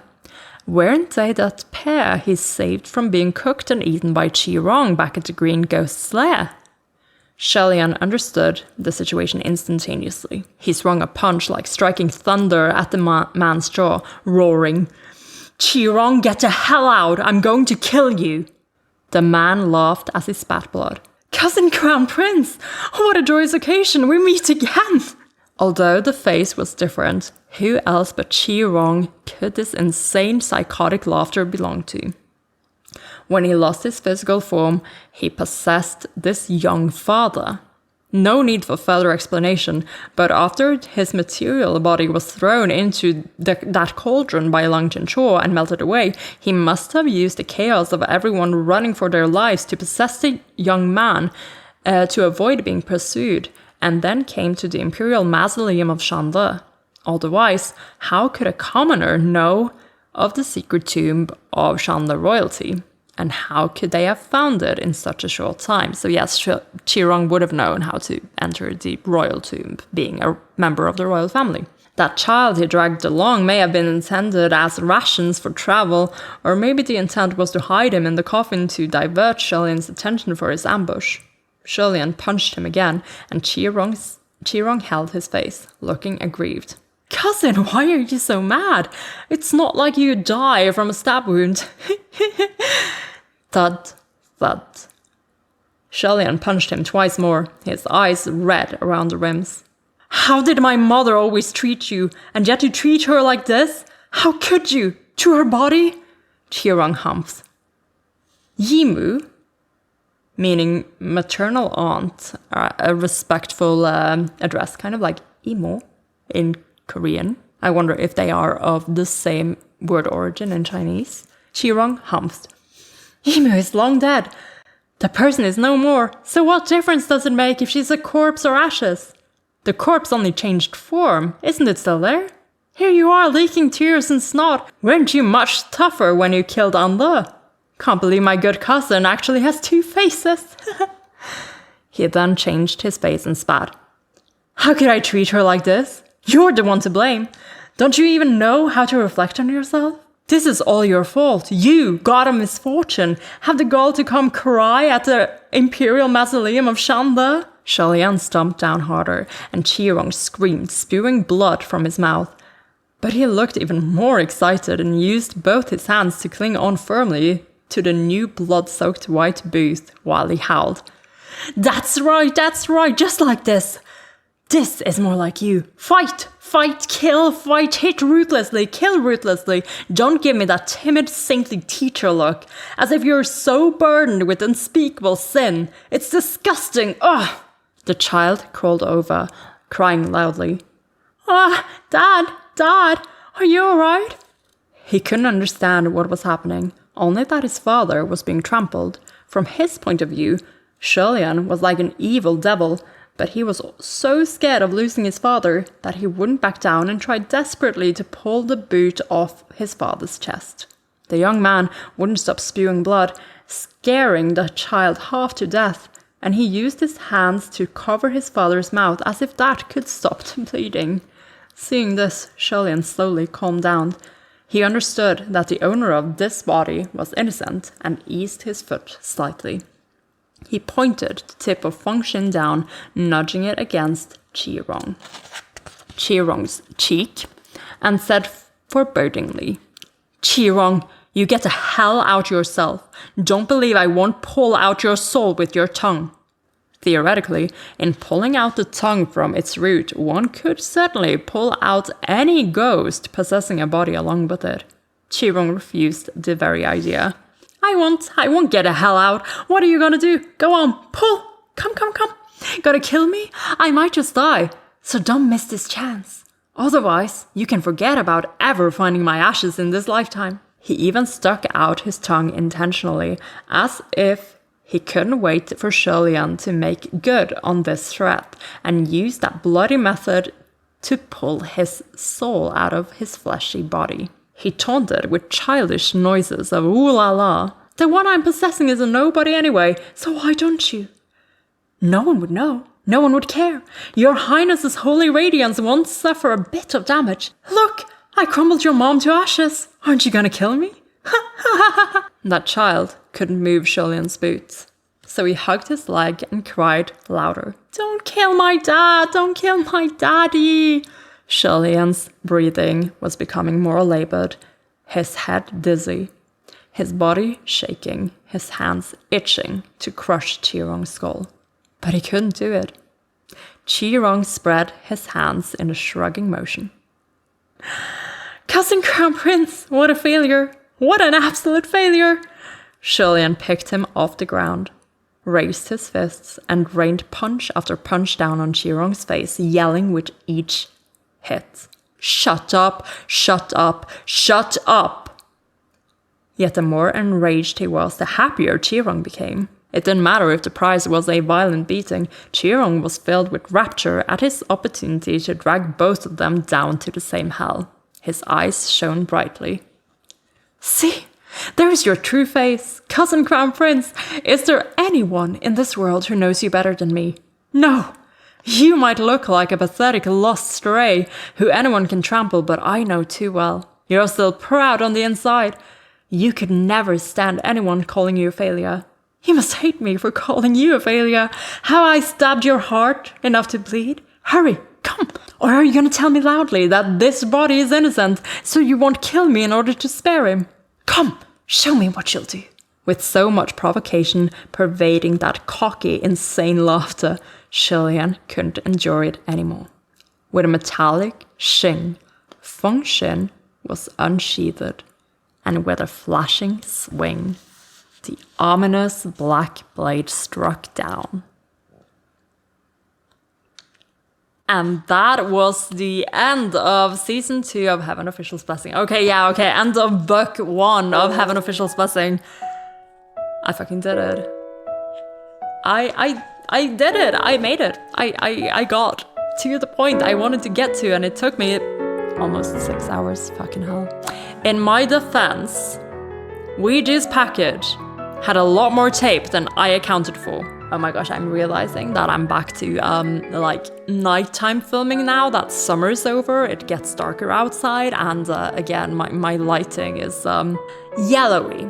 Like earlier today, it was quite okay, but I'm like, yeah, maybe I should consider getting new light bulbs for my lamps that are more white, less yellow. Especially while we're still like in fall season, because the lighting starts out nice and now it's just yellow.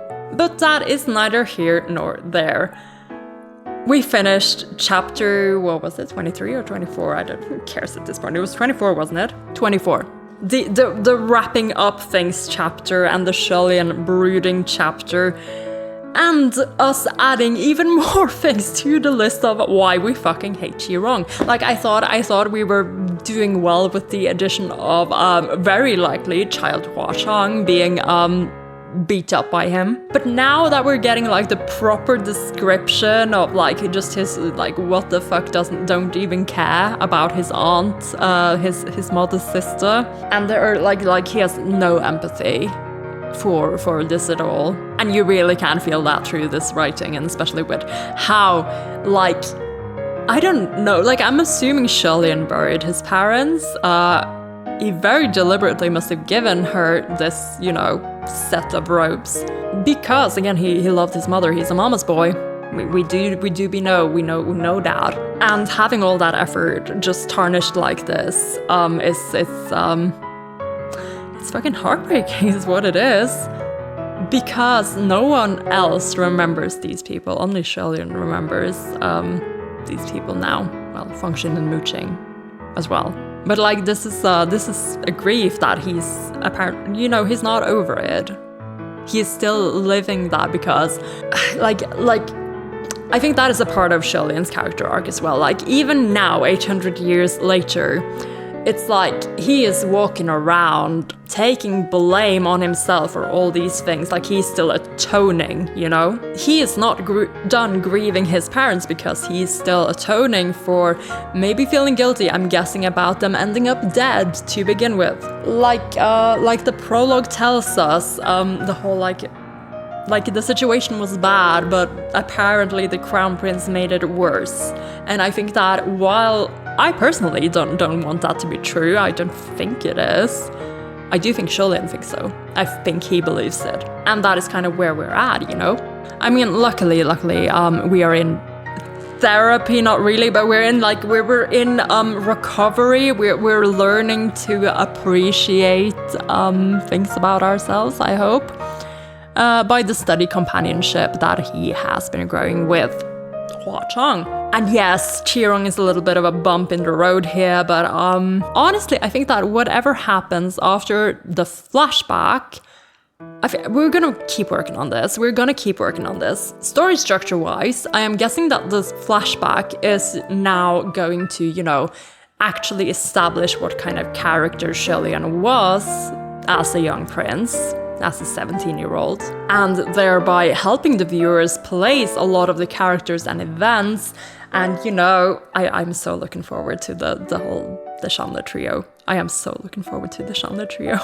And now, you knowing that function as a thing with Qirong as well, like, there are so many dynamics here that should and could be explored, and I'm excited for that possibility. And also, we have 2 more hints of scenes where Lianlian does encounter the young Hua-chang once again. Like, what we know so far, we know that he encountered him when he caught him that first time when he fell from the wall. That's 1.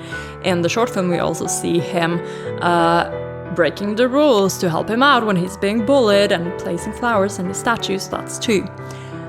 From the book and the donghua, we also know that he observes Hua-chang at some point eating like he's starving, like this little kid just devouring food that he's been given. So we know that's gonna happen.